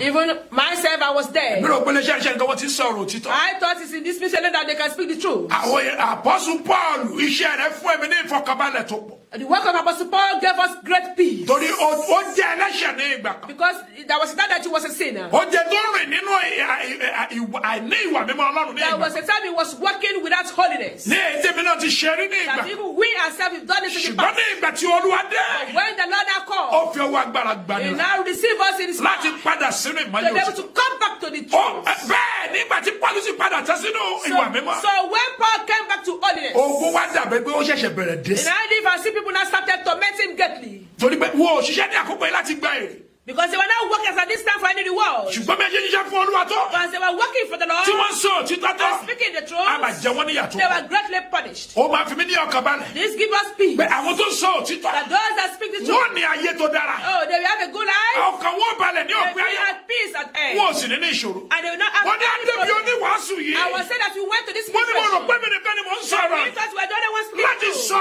ọ̀rọ̀ tí ó jẹ́ To bó be ti able to Ọlọ́run. speak the word of God. Bàbá yẹn náà sọ̀rọ̀ ní ọjọ́ The yìí. minister on that day Ó ní spoke ẹ̀wù well. àwọn tí a pè ní aṣojú Kristi. She said, look at those people that have been sent to be able to work for Christ. wọ́n fi àkọlé yẹn ṣe ìgbà ọ̀tun ní ọ̀pẹ àkọlé And wàásù. the topic of that administration at that time was New Dawn. àwọn ènìyàn retí pé oníwàásù yẹn tí ó sọ fún ọ ní pé òòrùn jẹjẹ tẹ́lẹ̀ ṣùgbọ́n lọ́la ọ̀pọ̀ sí ìgbọ̀tọ́ máa rí oúnjẹ. People were expecting that the minister of that day will focus the administration on material things. ó níwèé ìgbélu tẹ́lẹ̀ ṣùgbọ́n ìgbọ̀tọ́ Oh, òde ó in the níwèé past you ìgbélu don't lọ. have a stay, but a new dawn will come, you have a permanent stay. ó ní ọ̀pọ̀lọpọ̀ fi ọkàn sí ní That's ọjọ́ what yìí. people are focusing on. ṣùgbọ́n inú mi dùn pé àwọn tó ní ẹ̀mí mọ́ ọlọ́run. But I am so happy for those who had the spirit of the wọn ò Lord. ní ṣe tí ayé fẹ́ They jù will pápá. not do the things of the world. wọn ò ní ṣe tó mú They ènìyàn. will not do the things that will make people to be kì happy. í ṣe pé wọ́n máa pa ènìyàn lẹ́kọ̀ọ́. It's not that they make you to cry. ṣé tá a ṣe iṣẹ́ rẹ̀ pé gbogbo ẹ̀ nínú rẹ̀ ò ní dùn. What I'm saying now, what we are doing now, don't you think that everybody be happy? omi ń bọ́ lójú àwọn mìíràn báyìí. On that day, people were shedding tears. àní lọ́lọ́ là wá sí. And as we speak now, some people are shedding àwọn tears. mìíràn gbìyànjú láti yí padà báyìí. Some people are trying to change and repent. bẹ́ẹ̀ náà sì làwọn kó máa ṣépè nínú ilé. And the same way, some people will be cursing us out. bẹ́ẹ̀ làwọn kó tẹ̀ pa fídíò yẹn sí pé mi ò gbọ́dú mẹ́sẹ̀jì rà And some people will even turn off their video. They don't want to torí listen. pé mi ò sọ pé yóò rí ògolo. Because we are not saying that you receive your glory. bẹ́ẹ̀ máa lọ rí ògolo tó o bá wù ògo kò síbi tó ti fẹ́. If we are preaching or praying for you to be able to use your glory, but if you do not walk in the way of glory, that's not where it can bí come. wọ́n bá dẹ̀ ṣépè fún ọ pé ò ní rí ògolo tó o bá yẹ sí ògo dandan ló gbọ́dọ̀ rí ògo. And even if you curse you that you wouldn't have any glory, but if you are due to have glory, compulsory you must have that kò glory. sí ẹ tí ó di lọ́wọ́. Nobody will be able to. bàbá tó bí ò lè di lọ́wọ́. Even your father cannot. ìyá tó disturb bí ò lè di it. Your lọ́wọ́. mother cannot disturb it. ọkùnrin yìí sọ̀rọ̀ ní ọjọ́ yẹn. This man spoke well on this day. ìgbà ọ̀tun Kneel down láti kúrò nínú ìwà èérí to be able to move from sin bọ́ sínú ìwà mímọ́. into holiness. ó ní ẹwu àwọn tá a pè ní ẹni ọlọ́run. Just look at those that we refer to ó as ní Jesus of ó ní God. ẹwu tí wọ́n tọ́ bọ̀ ní Look àkókò. at what they are doing as at this time. ara tèmi kan tuntun bí mo wà. As at that time, everything in me went cold. gbogbo àwọn ènìyàn máa gbé ọ̀rọ̀ ọlọ́run nìyí. Everybody know that this is the true word of the Lord. ṣùgbọ́n àwọn èèyàn ọ̀pọ̀lọpọ̀ ò ní fẹ́ gbọ́. But many people will not want to listen torí pé ẹ fẹ́ràn irọ́ pípa. because you love people that will lie. ìkànnì ṣẹlẹ̀ ẹni jọ́ mẹ́ta yìí. That's something that happened a few days back. ẹnìkan bẹ́ẹ̀ nìkan sùn. Somebody fornicated with someone. bàbá jẹ́ ènìyàn ọlọ́run. If truthfully we are a child of ebe yìí God. bàbá náà lẹ parọ́ pé tá a bá bá ẹran wí àbàkẹ́ a bá bá ọ̀tún wí ká bá òsì wí. Is it now you and fathers that have this in problem that we should be able to correct everybody? ẹni tí ń wá nǹkan kiri tí ó jẹ́ pé irọ́ ni wá kiri bó wọn ṣe ní gbé irọ́ ni lọ́wọ́. Somebody looking for something, looking for light, they will send light to him. ẹni tí ogun ọ̀nà tàbí tú ayé rẹ̀ sílẹ̀ wà nù ìwé mọ́ tó gbélé tí ò ká tí ń wá agbára káàkiri. Somebody that everything that will lead to deliverance is in the scripture, but you refuse to read and looking for power bí elsewhere. wọ́n bá jà ní olè ara kí lẹ́nu pé kí ṣe ìyẹn ṣe ẹ̀bí nìyẹn. If they fornicate with you, that's nobody's business. hallelujah. Hallelujah. ẹ lè gbé mi sí orí afẹ́fẹ́ pé ọkùnrin kan sọ lórí gbàngàn o. You can broadcast it that we talk about something. bẹ́ẹ̀ ni ìjọba ti parí tẹ́lẹ̀ orúkọ wa máa ń jáde níbẹ̀ ẹ lè sọ tó bá wù yẹn níbẹ̀. After the administration, you will see our name. ṣùgbọ́n ọ̀rọ̀ ni olè dá tuntun ọlọ́run dúró. But that cannot stop us from speaking the truth. ó gbogbo èyí tí wọ́n fi máa lẹ̀ yín wọ́n ti sọ fún wa láti ìbẹ̀rẹ̀ ní ìwé máàkù pé a ó rí ogun a ó rí wàhálà. All those things that maybe we've boasting of, we've been told in the book of Mark that we are going to see tribulations and trials. a ó rí ìṣòro. We will see problems. ṣé yẹn ni wọ́n fi máa lẹ̀ ní àkókò. That's what you want to be boasting about. mélòó ni wọ́n ti dè nínú wa. How many of us have been put in bondage? mélòó ni wọ́n jù sí ẹ̀wọ̀n nínú How wa. many of us have been put in prison? mélòó ni wọ́n ti jẹ ní ìyà. How many of us have been greatly tormented? máa fi yẹn kalẹ̀. So don't boast on that. òtítọ́ The truth, òní òye that's what is going to stand. olóò ti gbé orílẹ̀-èdè lé. And that will uplift the nation. hallelujah. Hallelujah. ẹ lọ bá mi wé ìwé Johannu. The book of John, orí ìkẹjọ ẹsẹ̀ 45 to 47 kìló wí. John 8, 45 to 47. Yes. Ṣùgbọ́n nítorí èmi sọ òtítọ́ fún yín, èmi sọ òtítọ́ fún yín. ẹ kò sì gbà mí gbọ́. ẹ gbà mí gbọ́. Ta nínú yín tí ó ti idà mi lé ẹ̀bi ẹ̀ṣẹ̀? ta nínú yín Jésù ló ń sọ̀rọ̀ yẹn o ló dá mi lẹ́bi ẹ̀ṣẹ̀ rí. Bí mo bá sì sọ òtítọ́, ṣé tí wọ́n wá sọ òtítọ́ fún yín. èé ṣe tí ẹ̀yin kò fi gbà mí ṣé kò yẹ gbọ́? kẹ́ ẹ gbà mí gbọ́. Ẹni tí í ṣe ti Ọlọ́run, a máa gbọ́ ọ̀rọ̀ Ọlọ́run. ẹ tó bá ti jẹ́ ti Ọlọ́run dandan ni ọ̀rọ̀ inú yóò máa dùn ní pé Olúwa ọ̀nì wọn bá wì. Nítorí èyí ni ẹ̀yin kò ṣe gbọ́. nítorí ẹ̀ ṣe gbọ́ tó Nítorí bẹ́ẹ̀. ẹ̀yin kì í ṣe ti Ọlọ́run. hallelujah. so Hallelujah.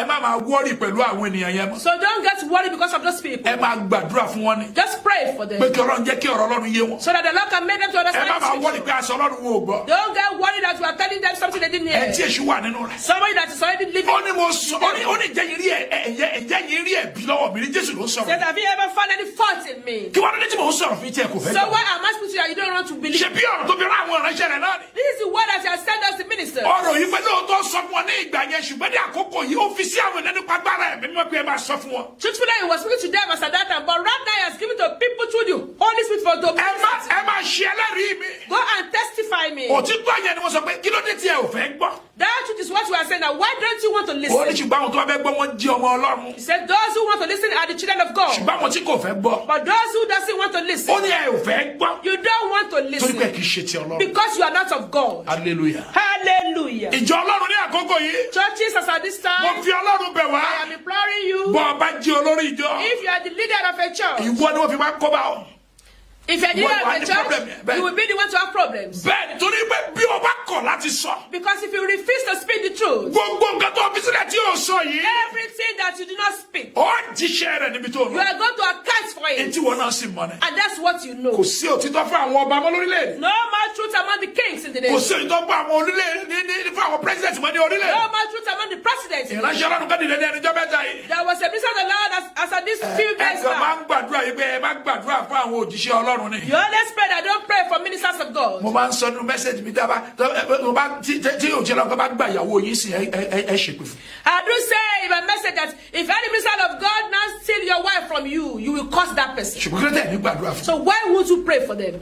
òjíṣẹ́ Ọlọ́run yẹn ti ẹnu bọ̀ That man was speaking nípa orílẹ̀-èdè Nàìjíríà. about the nation, the country of Nigeria. ó sọ tó lágbára gidi gan. He spoke fully well. ó sọ tí ń dárúkọ wọn And he pàápàá. was powerful, he was even mentioning names. bí àwọn ènìyàn Ọlọ́run tó tọ́ ṣe ń ṣe nìyẹn. That is the way the true minister of the Lord, that's where they ó tó do. bá gbé owó wá fún òun. He said even if you come to him with big money, òun ó tún gégùn sórí owó tó gbé he's wá. going to cost that money. tóun náà bá dúró lórí òtítọ́ yìí tó tọ́. If truthfully is standing on the truth tí kò sì bẹ̀rù nínú rẹ̀. and does not fear it, agbára Olúwa ju àwọn tí ẹ̀yin the bẹ̀rù lọ. power of the Lord supersedes all those people that you have mélòó scared nínú of. yín náà lẹ ti wá ìlú òyìnbó yìí tó tọ́. Hello, how many of you has been to this country truthfully àyíjẹ́ ti wá ti orílẹ̀-èdè yìí. that has come to this part of the tí world ẹ ti rí tó ń ṣẹlẹ̀ and níbẹ̀. you've seen a lot of that is happening? òtítọ́ mélòó lẹ lè sọ. So let me ask you, how many truths can you speak? ẹ sì ní gbogbo nǹkan tó yẹ kẹ́. And you have every resources at your kí ni hand. iṣẹ́ ti ara yín gan. What is that you have been sent to do? ìjà ara yín láti máa gba oúnjẹ láti gba owó náà. Have you been sent to receive money or collect food? ìjà ara yín nìkan láti gbàdúrà nìkan ni. Have you just been sent to pray alone? àwọn ojú ọ̀nà tó wọ́n tí a ní kẹ́bí àwọn ènìyàn kọ́.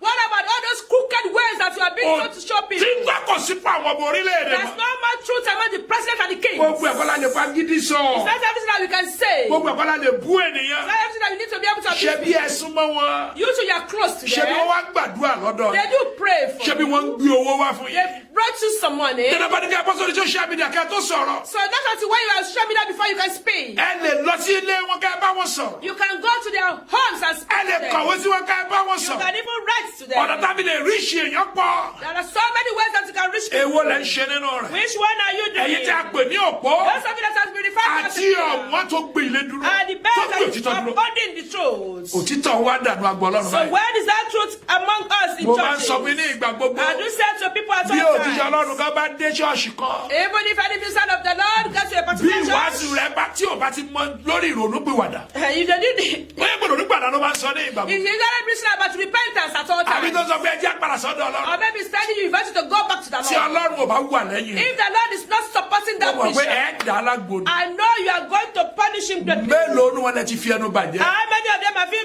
cursed with your mouth? mélòó nu wọn lẹ ti bà iṣẹ́ wọn jẹ́. How many of them that have spoiled their ó mà work? ṣe o. ẹ bá mi wo ìwé 1 Timothy 5:20 àánú ọ̀rọ̀ yẹn lọ sílẹ̀ ní We are rounding up now 1 Timothy 5:20 chapter 5 verse 20. 21 to Verse 20 and 21.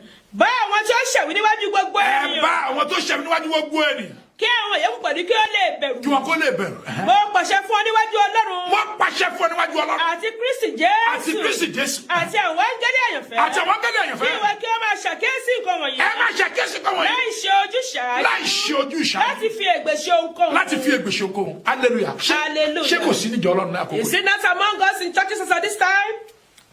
òtítọ́ wa wọ́n Truth is now found wanting. àwa dúró lórí tí ò lérè nìkan. We are now holding on to something that is not profitable. mo bá sọ fún àwọn ènìyàn I do say to people ìgbà bá wulẹ̀ dára rẹ láàmú that don't even worry yourself. ẹ bá yìí bá dára rẹ láàmú. Don't even trouble yourself.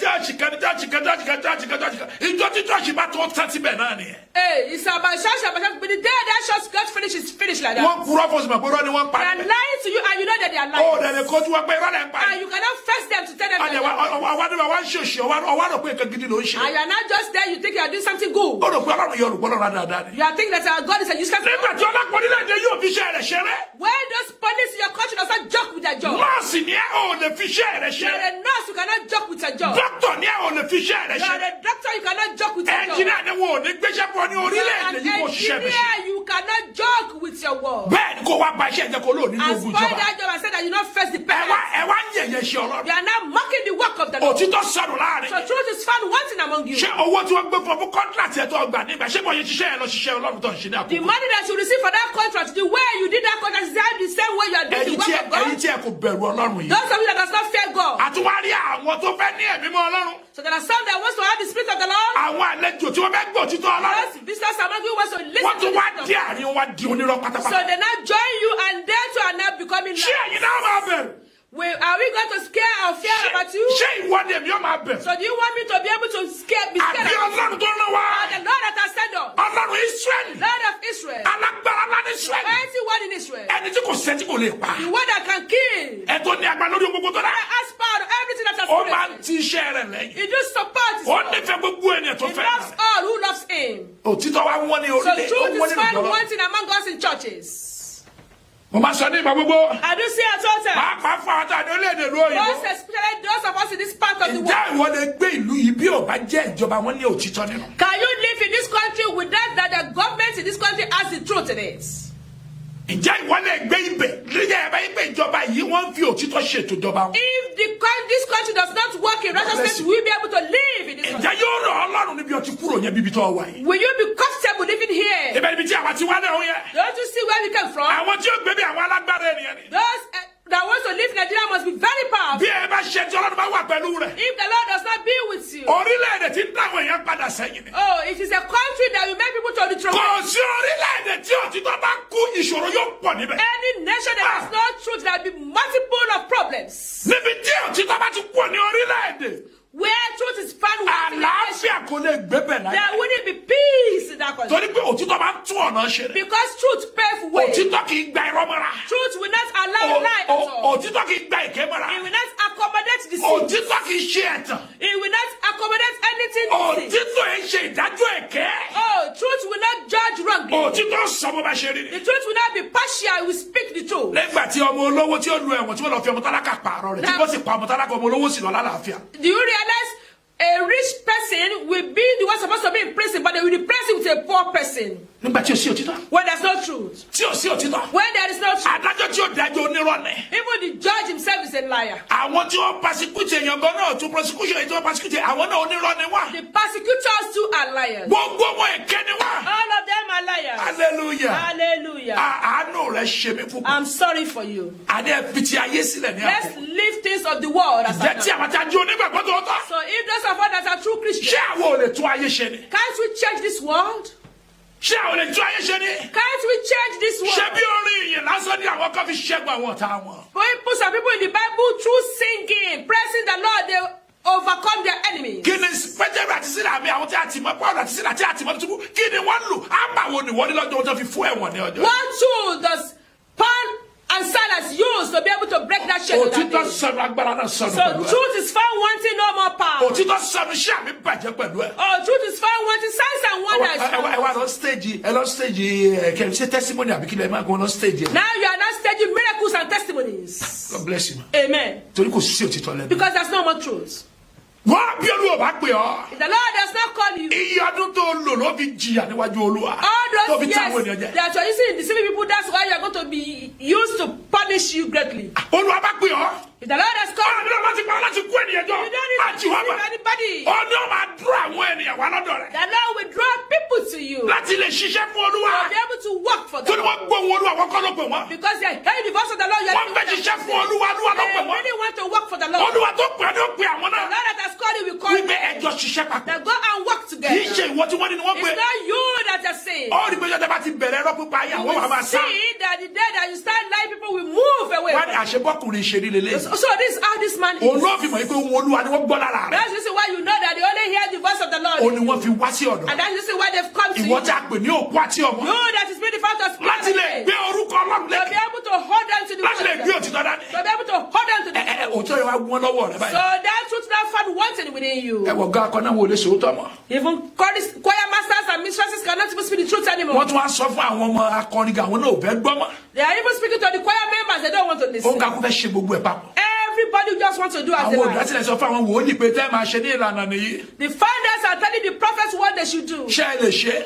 Can you do it? àwọn oyè rọ́tẹ̀ ń gbé káàkiri tẹ́ pé oyè tí wọ́n tẹ́ pé ẹ ò máa ṣe o oyè tẹ́ ń gbé káàkiri tẹ́ fi ń tara yín jẹ. All those fake titles that you carry on around to deceive yourself. ojú òní ti yín màmá. Amen. inú kúkú sọ lẹ kúkú sọ kò sí tó kàn yín níbẹ̀.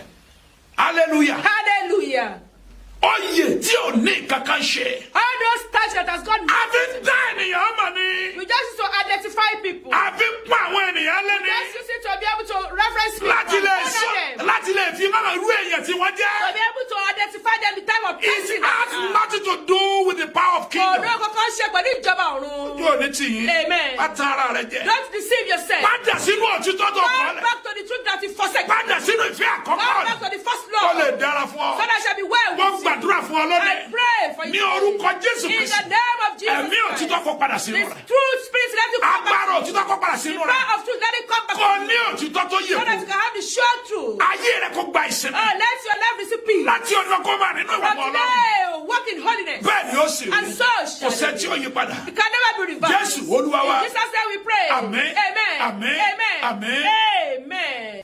ọ̀rọ̀ yẹn kò jù báyìí lọ. So that is it for today. lọ káàkiri gbogbo orílẹ̀-èdè àgbáyé. Go to every nation máa wàásù òtítọ́ Ọlọ́run. and preach the truth of the torí Lord. pé ó lọ èmi náà lọ lọ́jọ́ kan. Because you and I are going to die èmi ò mọ one tó day. lè nínú ọ̀rọ̀ yìí. I don't know what's so difficult. ogún ẹ̀fẹ́ bó lọ́dúnrẹ́dì bí kan ló máa gbé. You know, even if you spend 100 years, you are not going to be living here gbogbo forever. 1,000 bí kan ló máa Even gbé. if you live for 1,000 years, you are still gbogbo not àwọn living here nǹkan tó forever. ọ̀fẹ́ káwọn èèyàn fọ́ ọkàn yẹn yóò fi ilẹ̀ láì mẹ́ tí ó All lọ. those things that you so value, people will touch it without kí wá ní òdìrà fún ọ láti lọ ibi ẹni tí ó gbọ̀ sínú òtítọ́ ayé rẹ̀ kí ló tọ̀ ní lọ síbẹ̀. So why is it difficult for you to now go to that person that will take you to that everlasting glory? ṣe ìfẹ́ tí Ọlọ́run ju ti ènìyàn lọ. Do the will of God, not the will of torí men. bẹ́ẹ̀ ló ti lu ayérayé. Because that's why you're going to spend your eternity. yóò sì dára fún ọ. And it shall be well with us. ìsọjí ayérayé. A great revival. ẹ wá mi Seek me ẹ̀yin ó sì yé. and leave. ẹ kábíyèsí Ọlọ́run.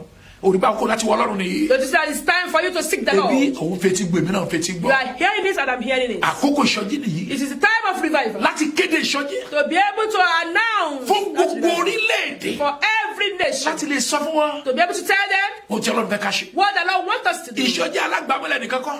bàbá lulu nìkan kọ́. It's not just that revival of drumming. ojú òní tí bàbá. Amen. kì í ṣe pé tó pé ya bàbá fi náà gun fọkàngún kọ́ nìkan kọ́. It's not about dancing and jumping up and down. lóòótọ́ a ò lè ṣèṣọ́jú ká má ní orin ẹ̀mí So nínú rẹ̀. today when we are doing revival, there must be spiritual a lè songs. ṣèṣọ́jú ká má sọ̀rọ̀ Ọlọ́run ní ibẹ̀. There must be ministration of the word of a lè God. ní ṣojú wa ká má fi àdúrà tí. And not say that as revival without a prayer kí ọ̀rọ̀ tí ministration. àwọn ènìyàn ti gbọ́ kó lè múlẹ̀ ní So ọkàn. that the word that they listen to so that it can be solidified in their heart. sórí ìṣojú ẹ̀rẹ́ tí wákàtí àlàáfíà The yìí. word that I'm invited to the word for heart of fún peace. ìwà mímọ́ ni o. It's for holiness. bẹ́ẹ̀ni God bless you. Amen. láti lè padà sí ìwà mímọ́. To be able to come back to the holiness of the Lord. èmi fi dá ọ lójú I dáadáa. am assuring you, tó o bá rìn nínú Ọlọ́run. if you walk in the Lord, gbogbo ogun tó dà ọ́ láàmú yẹn. everything that is affecting kò you tó kankan níwájú bàbá is yẹn. so minute before yóò God. fẹ́ dànù ní. It's going to just blow away like wọ́n tó that. bá rìn nínú Ọlọ́run. If you walk in the Lord, láì ní kankan lórí ó sì máa dùn. without you have anything, you just be happy. bọ́ ọ bá ń wá Ọlọ́run. If you seek the Lord tó rìn nínú rẹ̀. and you are walking in His wọ́n way, bẹ́ẹ̀ bá gbé ìbọn dání ní ọ̀kan báyìí. even if they are holding a pointing gun onto you, ẹ̀mí ni ó balẹ̀ nínú rẹ̀. you will be so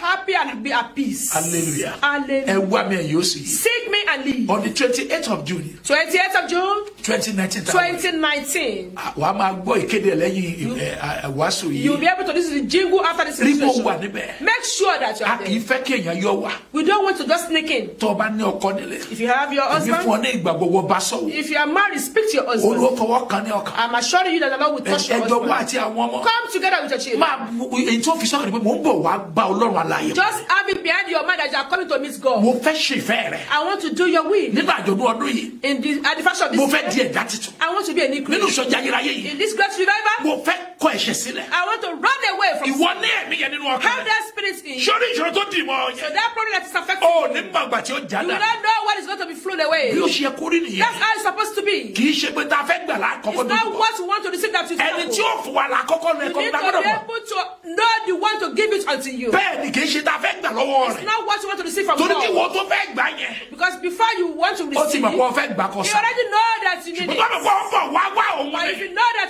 you are coming to seek Him, dandan ni kò rí. compulsory you will be able to mo seek Him. gbàdúrà fún ọ. I pray kó tó di ọjọ́ náà. before that day, ohun tó ń ṣe tirẹ̀. everything that is yours, Olúwa yóò ṣe láṣepọ̀. the Lord will perfect. lẹ́yìn ọjọ́ náà. After that ó ní day, sọ kankan nù you mọ́. will not lose Àwọn anything. ìlérí tó kù All those promises yóò sì ṣẹ fún ọ. shall surely Ó come sì to máa yin fulfillment. Ọlọ́run. And you continue to Bẹ́ẹ̀ ni ó sì praise rí. the Lord. So shall it be. Jésù Olúwa wa. In Jesus' name I pray. Amen. Amen. Amen. Amen. Amen. Amen. Wow. That is it for today. And that message was from Hour of Peace Evangelical Ministry, Pillar and the Base. I pray the Spirit for you to be able to stand as a pillar in His vineyard with the Lord endowed unto you. Pillar does not move. Pillar does not shake.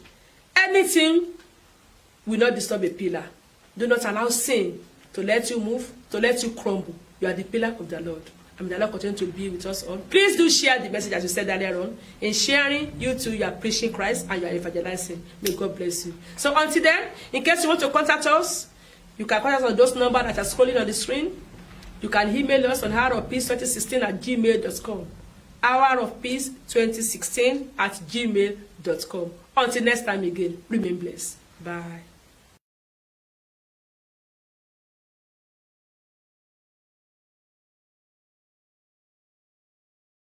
Ìsọjí ayérayé Great Revival. Great Revival, ìsọjí alágbára. Great Revival, ìsọjí ńlá.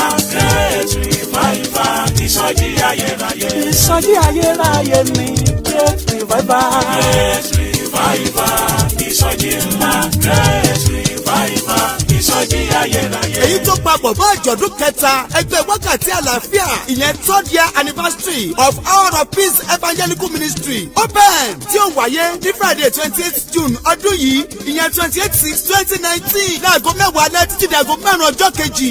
Gbọ́. Ó fẹ́ kọ́ lọ́rùn fọwọ́ kan ẹ̀ o lóṣù yìí. Ó fẹ́ kọ́ lọ́rùn fọwọ́ kan ẹ̀ lọ́dún yìí o. Kò bá gbéra kó máa bọ́ síbi ìsọjí ayérayé. Àjọ̀dún pẹ̀lú ìsọjí alágbára. Ti Hour of Peace Evangelical Ministries. Ẹ wá mi ẹ ó sì rí mi lákòrí rẹ̀. Ó ṣàlàyé tán ọ̀pọ̀ ìwúkọ̀ ìṣàbí permanent.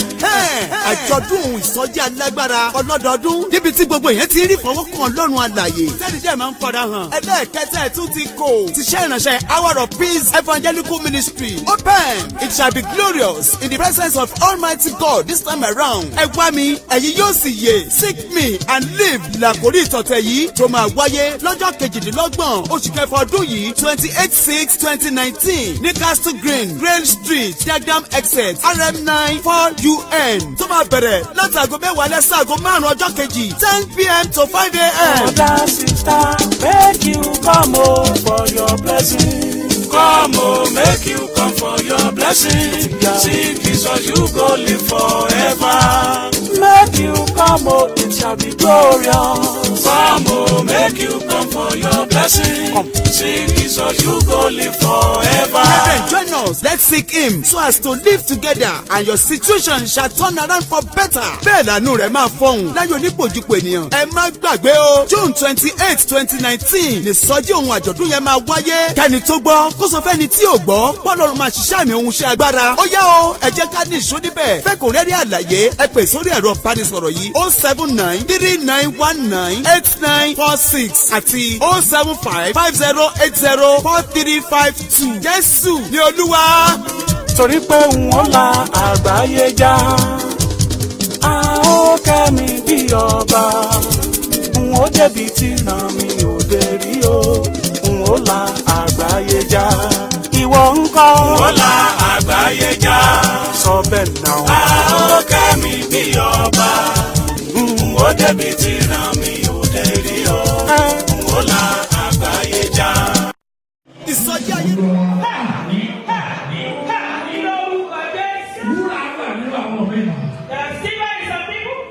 Gold wà nínú wọn. Wọ́n mú òde wúlò fún àwọn kankan. Wọ́n máa ń lo wúrà àti ìpàtàkà fún ẹlòmíràn.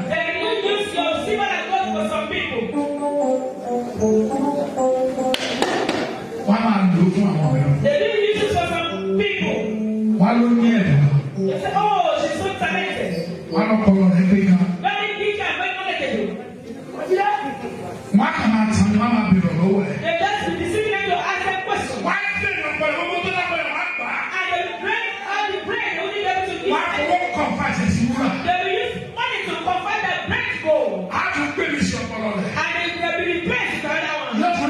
ibòmí. And they now move to another place. Yóò tún kọ́lé sílẹ̀. And he is submitted to them again. Ayé ìlú wa wà ní fífún. And that person will be empty. Everyone. Business proposal ti ẹlòmíì kọ́ ló ní ẹlòmíì dìde lónìí. Some people just ordinary business proposals fail to be successful. Ìgbẹ́ tó kọ́ kò níbi tí ó gbẹ̀rẹ̀ tí ó fi dowó fún. But the person writing it is still holding on to it. Àti orúkọ Jésù yẹn náà. Wúlò àwọn mi tí ó wúlò fún mi olúwa. Let my Savior be useful to me, O Lord. Ògùn àwọn mi tí ó wúlò fún mi olúwa. Let my Savior be useful to them. Ẹ̀sọ́ ni àrùn. Ohun ni ò lọ sókè. You are not praying loud enough. Wọ́n ní kó o máa pẹ́ sọ. You are being asked to pray. Pray, pray, pray, pray, pray, pray.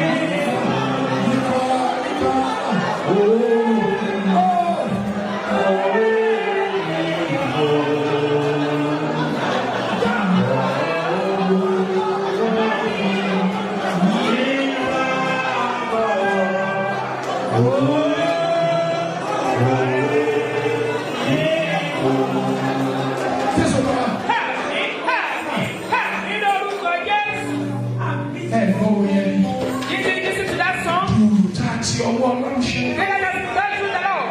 Tí kò ní dìbàjẹ́. That must not get spoiled. Tí a ti ṣe láti máa fi yín bàbá. That has been done to praise the Lord. Ẹ fi orúkọ Jésù. God the Lord Jesus. Olúwa God, jẹ́ kí òwò ló sọ. let my God speak forth. Jẹ́ kí ayé kó gbéra.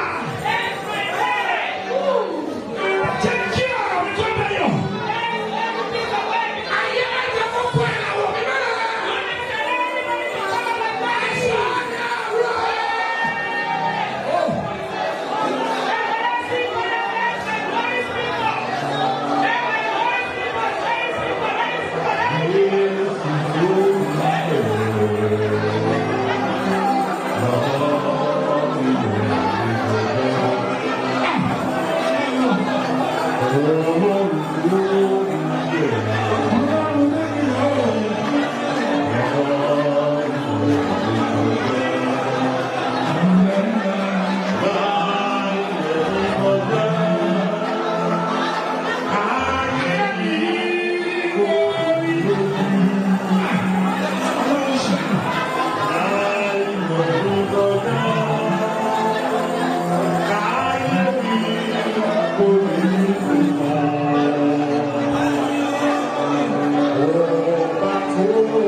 Gbogbo wúrà ọmọ tí ẹ kó wúlò fún bàbá àti ìyá rẹ̀.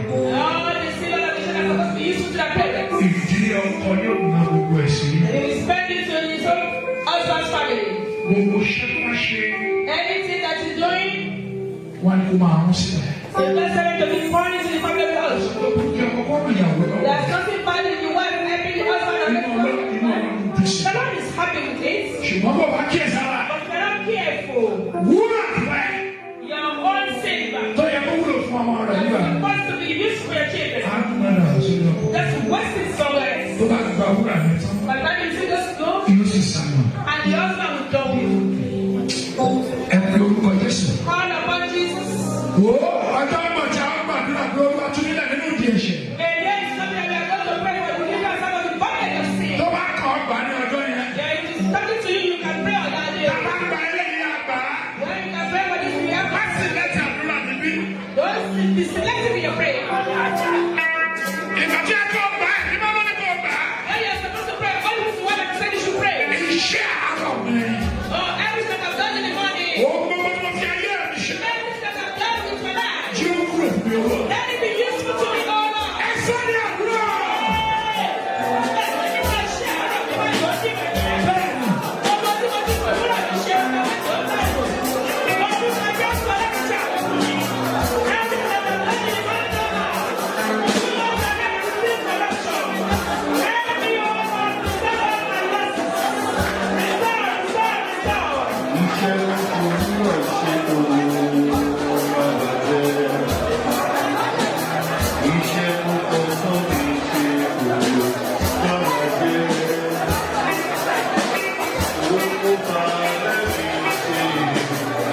Let us hold on to our oil and our water.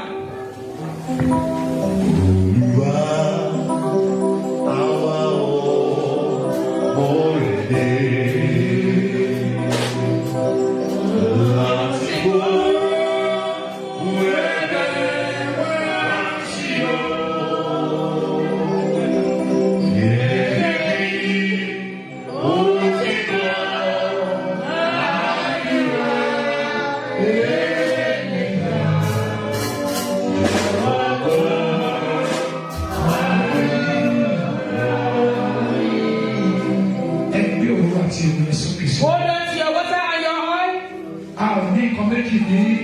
There's no other thing that we have in this mountain that we use apart from our oil and our water. Lift them up to the Lord. Anything bad in me, Lord, in Jesus' name.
The hand of this upper room service has done a lot of things. Lead them up to the Lord. Anything that I use earlier, this water for. In that you don't have anything to do. That's what I call your name.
The final prayer is it that we are going to use to write them.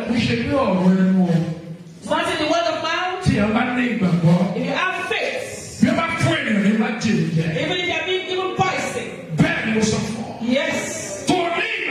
And if you have faith, if you can remember, if you can still remember, and you can remember, if you drink, you will eat. Yes.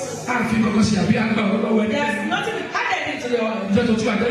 Since you've been coming and everybody taking your oil, there's nothing láti máa ń lé ìgbàgbọ́. That is the way we say, hold on to your oil. Gbé sókè sí Olúwa. Lift them up to the Lord. Sọ wípé And say, ohun tí agbára ènìyàn ò ṣe. something that the power of human being cannot do. Ohun tí owó mi ò ṣe. What my money cannot buy. Ohun tí dúkìá ò lè mú sí. What any property cannot do. Òrá àti orí ẹbí ṣe àwọn táyà. Use it to live the oil. Sáré àrùn. Gbogbo ẹ̀sùn kò ṣe wá sínú ọ̀rọ̀. Ọjọ́ ọba fẹ́ máa sọ sí. Speak your life, speak your water. Prophesy to us. Tí ìjọba máa ń ṣe ní àkókò ní ọjọ́ ìbúrọ̀sì. Jọba ńlá àkàlà. Máa fi ọ̀rọ̀ yẹn pẹ̀lú ẹ̀. Gbogbo ọlọ́wọ́ nínú rẹ̀ tó ń dọ̀ ọ́ náà. Fi ọmọ òróró. Ó sì rí ìgbà. Jésù ó lọ wa. Àtẹ̀tẹ̀ ìgbà tó yẹ ká máa ṣe àmẹ́rẹ̀. Just continue to say amen. Ọlọ́run tó ń jẹ́ ìrẹ̀lẹ̀ máa ṣe. Ọlọ́run alágbára. Olóko nínú ògo. Ẹlẹ́rù nínú ẹ̀rù. Ó gbàdúrà lónìí. Ìlérí Ọlọ́run. Májẹ̀mú Ọlọ́run. Lórí ayé. Ọkọ̀ sọ̀kalẹ̀. Wúrà àti fàdákà. Èyí tí ọ̀tá mẹ́kọ̀ sọ̀rọ̀. Èyí tí ẹ̀ṣẹ̀ ti gbàdá. Ní orúkọ Olúwa. Orúkọ dàgbàdà fún mi. Ẹ jẹ́ kí àmì ẹ̀wọ̀n lòkè sí. Let them your amen be loud. Ọjọ́ méjì Olúwa tó ṣe. Whatever you want God to do. Ní orúkọ Jésù. In Jesus' name. Nínú àdúrà tó ní. Prayer today. Orúkọ ṣe é fún ọ. Amen. Yes, yes, yes. Òróró àti omi tó ń bẹ lẹ́nu yìí. Nípa orúkọ Olúwa. Ohun gbogbo tó nílò àtúnṣe. Nínú àjọ ayé rẹ̀. Ó yẹ kó gba àtúnṣe. Gbogbo ènìyàn tó wà níbí lónìí. Tí a ń pa lójú. Ó yà kí ọmọ dà ọ́ láàmú. Tàbí iṣẹ́ ni tàbí kankan ní. Ohun tó wù kó jẹ́. Ní orúkọ Jésù. Àánú kan tú ọ sílẹ̀. Ó wúrà àti fàdákà. Èyí tó mú ọ ṣe bí ènìyàn. That is making you to be like woman. Èyí tó jẹ́ kó o máa ṣakọ. That is making you to show out. Èyí tí ò jẹ́ kó o wojú ènìyàn. That allow you to beg. Èyí tó mú ọ kúrò ní ìwà tọrọ yẹn. Taking you from a beggar. Èyí tí ò jẹ́ kó o máa tò sí abẹ́ That ènìyàn. allow you to beg. Ní orúkọ Jésù. Oh, in Jesus' name. Àánú. Mercy. Tí màá jẹ́ kó wà títí lára. Make it permanent. Tí ẹni tẹ́lẹ̀ òfin lè bàá jẹ́. Nobody will stop Ó you. yá ni wà ní aṣọ ayé. Ó tó sọ̀rọ̀ nínú ayé rẹ̀. Anything that is speaking in you right now. Ògo rẹ̀ tó sọ̀rọ̀. The glory that is speaking right Ògo now. àwọn ọmọ rẹ̀ tó sọ̀rọ̀. Glory of your children is Ògo speaking. iṣẹ́ rẹ̀ tó sọ̀rọ̀. Glory of your glory. Ògo ìgbẹ́ rẹ̀ tó sọ̀rọ̀. Glory of your family. Òkìkí rẹ̀ tó kàn. Your family that you have been honored. Àánú tó wà lórí àwọn ọmọ rẹ̀. Mercy over your Ní children. orúkọ Jésù. In Jesus' name. Ọmọ ayé ò ní gbé lọ́ra. Ibi wúrà rẹ̀ wà. Wherever your silver is. Lórúkọ Jésù. In Jesus' name. Ọkọ gbẹdẹ́dẹ́ fún ọ. Amen. Gbogbo kàtí ara mi ní àkókò yìí. Every soul that has been tormented. Àdúrà náà là á gbà. We are only going to pray. Ẹ tí ẹ̀ṣẹ̀ dè. Some people that have been put in mind through Ẹni tí sin. ogun gbé dè. Even through problems. Ọlọ́run náà là á ké sí. They are going to call upon God. Mo gbé orúkọ wá. Call upon God. Bí àwọn kan bá ní ẹ̀rí lónìí. If some people are giving testimony. Tí wọ́n sì dùn. And they are happy. Tí wọ́n ní pé àwọn ṣe àṣẹlẹ̀. And they know that they didn't do that. Agbára tó dìlẹ̀ ìlérí yẹn. Power that is delaying your promise. Ẹ̀ṣẹ̀ tó fa ìlérí rẹ̀ sẹ́yìn. Mercy that is delaying Ọmọ ẹ̀rẹ̀ tó fa ọgbọ́n rẹ̀ sẹ́yìn. your Orúkọ Olúwa kọ́ pé omi lọ́rùn Jésù.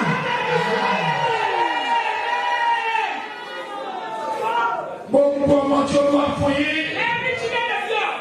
Wúrà àti fàdákà wọn. They are silver and gold. Èyí tó ń dùn wọ́n inú lónìí. Making to be Ní happy. orúkọ Jésù. In Jesus' name. Ayé ò ní bàá Ohun tó wù kó ń gbé débi lónìí. After you pray your will. Èyí tó ń bà ọ́ nínú jẹ́.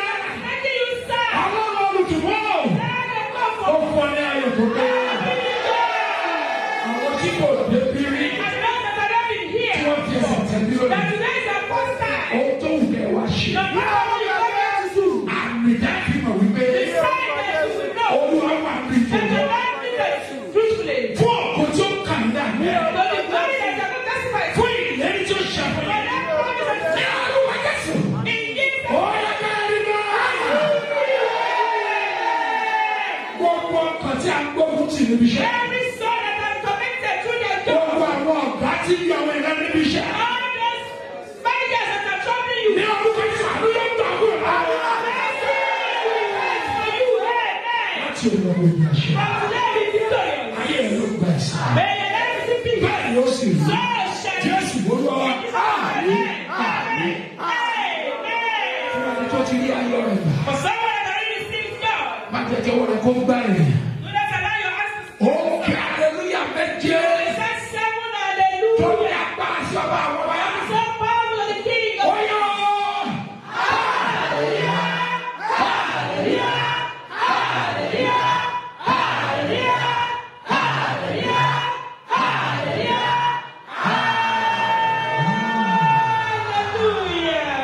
ìsọjí ayérayé ìsọjí ayérayé ìsọjí ayérayé great revival. Great revival, ìsọjí alágbára. Great revival, ìsọjí ńlá. Great revival, ìsọjí ayérayé. Ìsọjí ayérayé ni great revival. Great revival, ìsọjí ńlá.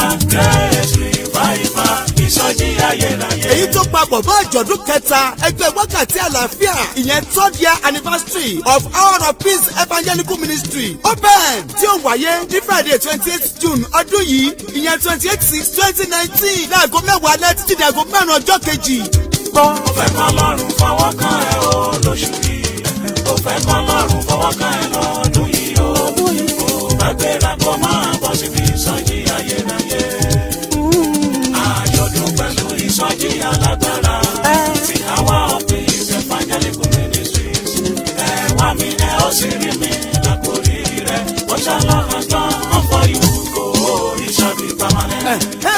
àjọ̀dún ìsọjí alágbára ọlọ́dọọdún níbi tí gbogbo èèyàn ti rí fọwọ́kàn Ọlọ́run alààyè tẹ́lẹ̀ jẹ́ máa ń fara hàn ẹlẹ́ẹ̀kẹta ẹ̀ tún ti kò ti ṣe ìránṣẹ́ Hour of Peace Evangelical Ministry open it shall be glorious in the presence of Almighty God this time around ẹ wá mi ẹ̀yin yóò sì yè seek me and live làkórí ìtọ̀tẹ̀ yìí tó máa wáyé lọ́jọ́ kejìdínlọ́gbọ̀n oṣù kẹfà ọdún yìí 28/6/2019 ní Castle Green Grain Street Diagram exit RM9 4UN tó máa bẹ̀rẹ̀ láti aago mẹ́wàá lẹ́sẹ̀ aago márùn-ún ọjọ́ kejì 10 p.m. to 5 a.m. brother sister make you come home for your blessing. Come on, make you come for your blessing. Sing Jesus, you go live forever. Make you come home, it shall be glorious. Come on, make you come for your blessing. Sing Jesus, you go live forever. Brethren, join us. Let's seek him so as to live together and your situation shall turn around for better. Bẹ́ẹ̀ lànú rẹ̀ máa fọhùn láyé onípòjúpò ènìyàn. Ẹ má gbàgbé o. June 28/2019 ní sọjí ohun àjọ̀dún yẹn máa wáyé. Kẹ́ni tó gbọ́ kó sọ fẹ́ni tí ò gbọ́. Bọ́lọ́run máa ṣiṣẹ́ àmì ohun iṣẹ́ agbára. Ó yá o, ẹ jẹ́ ká ní ìṣó níbẹ̀. Fẹ́ kò rẹ́rí àlàyé ẹ pè sórí ẹ̀rọ ìbánisọ̀rọ̀ yìí 07939198946 àti 07550804352. Jésù ni Olúwa. Torí pé n ó la àgbáyé já, a ó kẹ́mi bí ọba. N ó débi tí ràn mí ò dé rí o, n ó la àgbáyé já. Ìwọ ńkọ́? Ó la àgbáyé já. Sọ bẹ́ẹ̀ náà. A ó kẹ́mi bí ọba. N ó débi tí ràn mí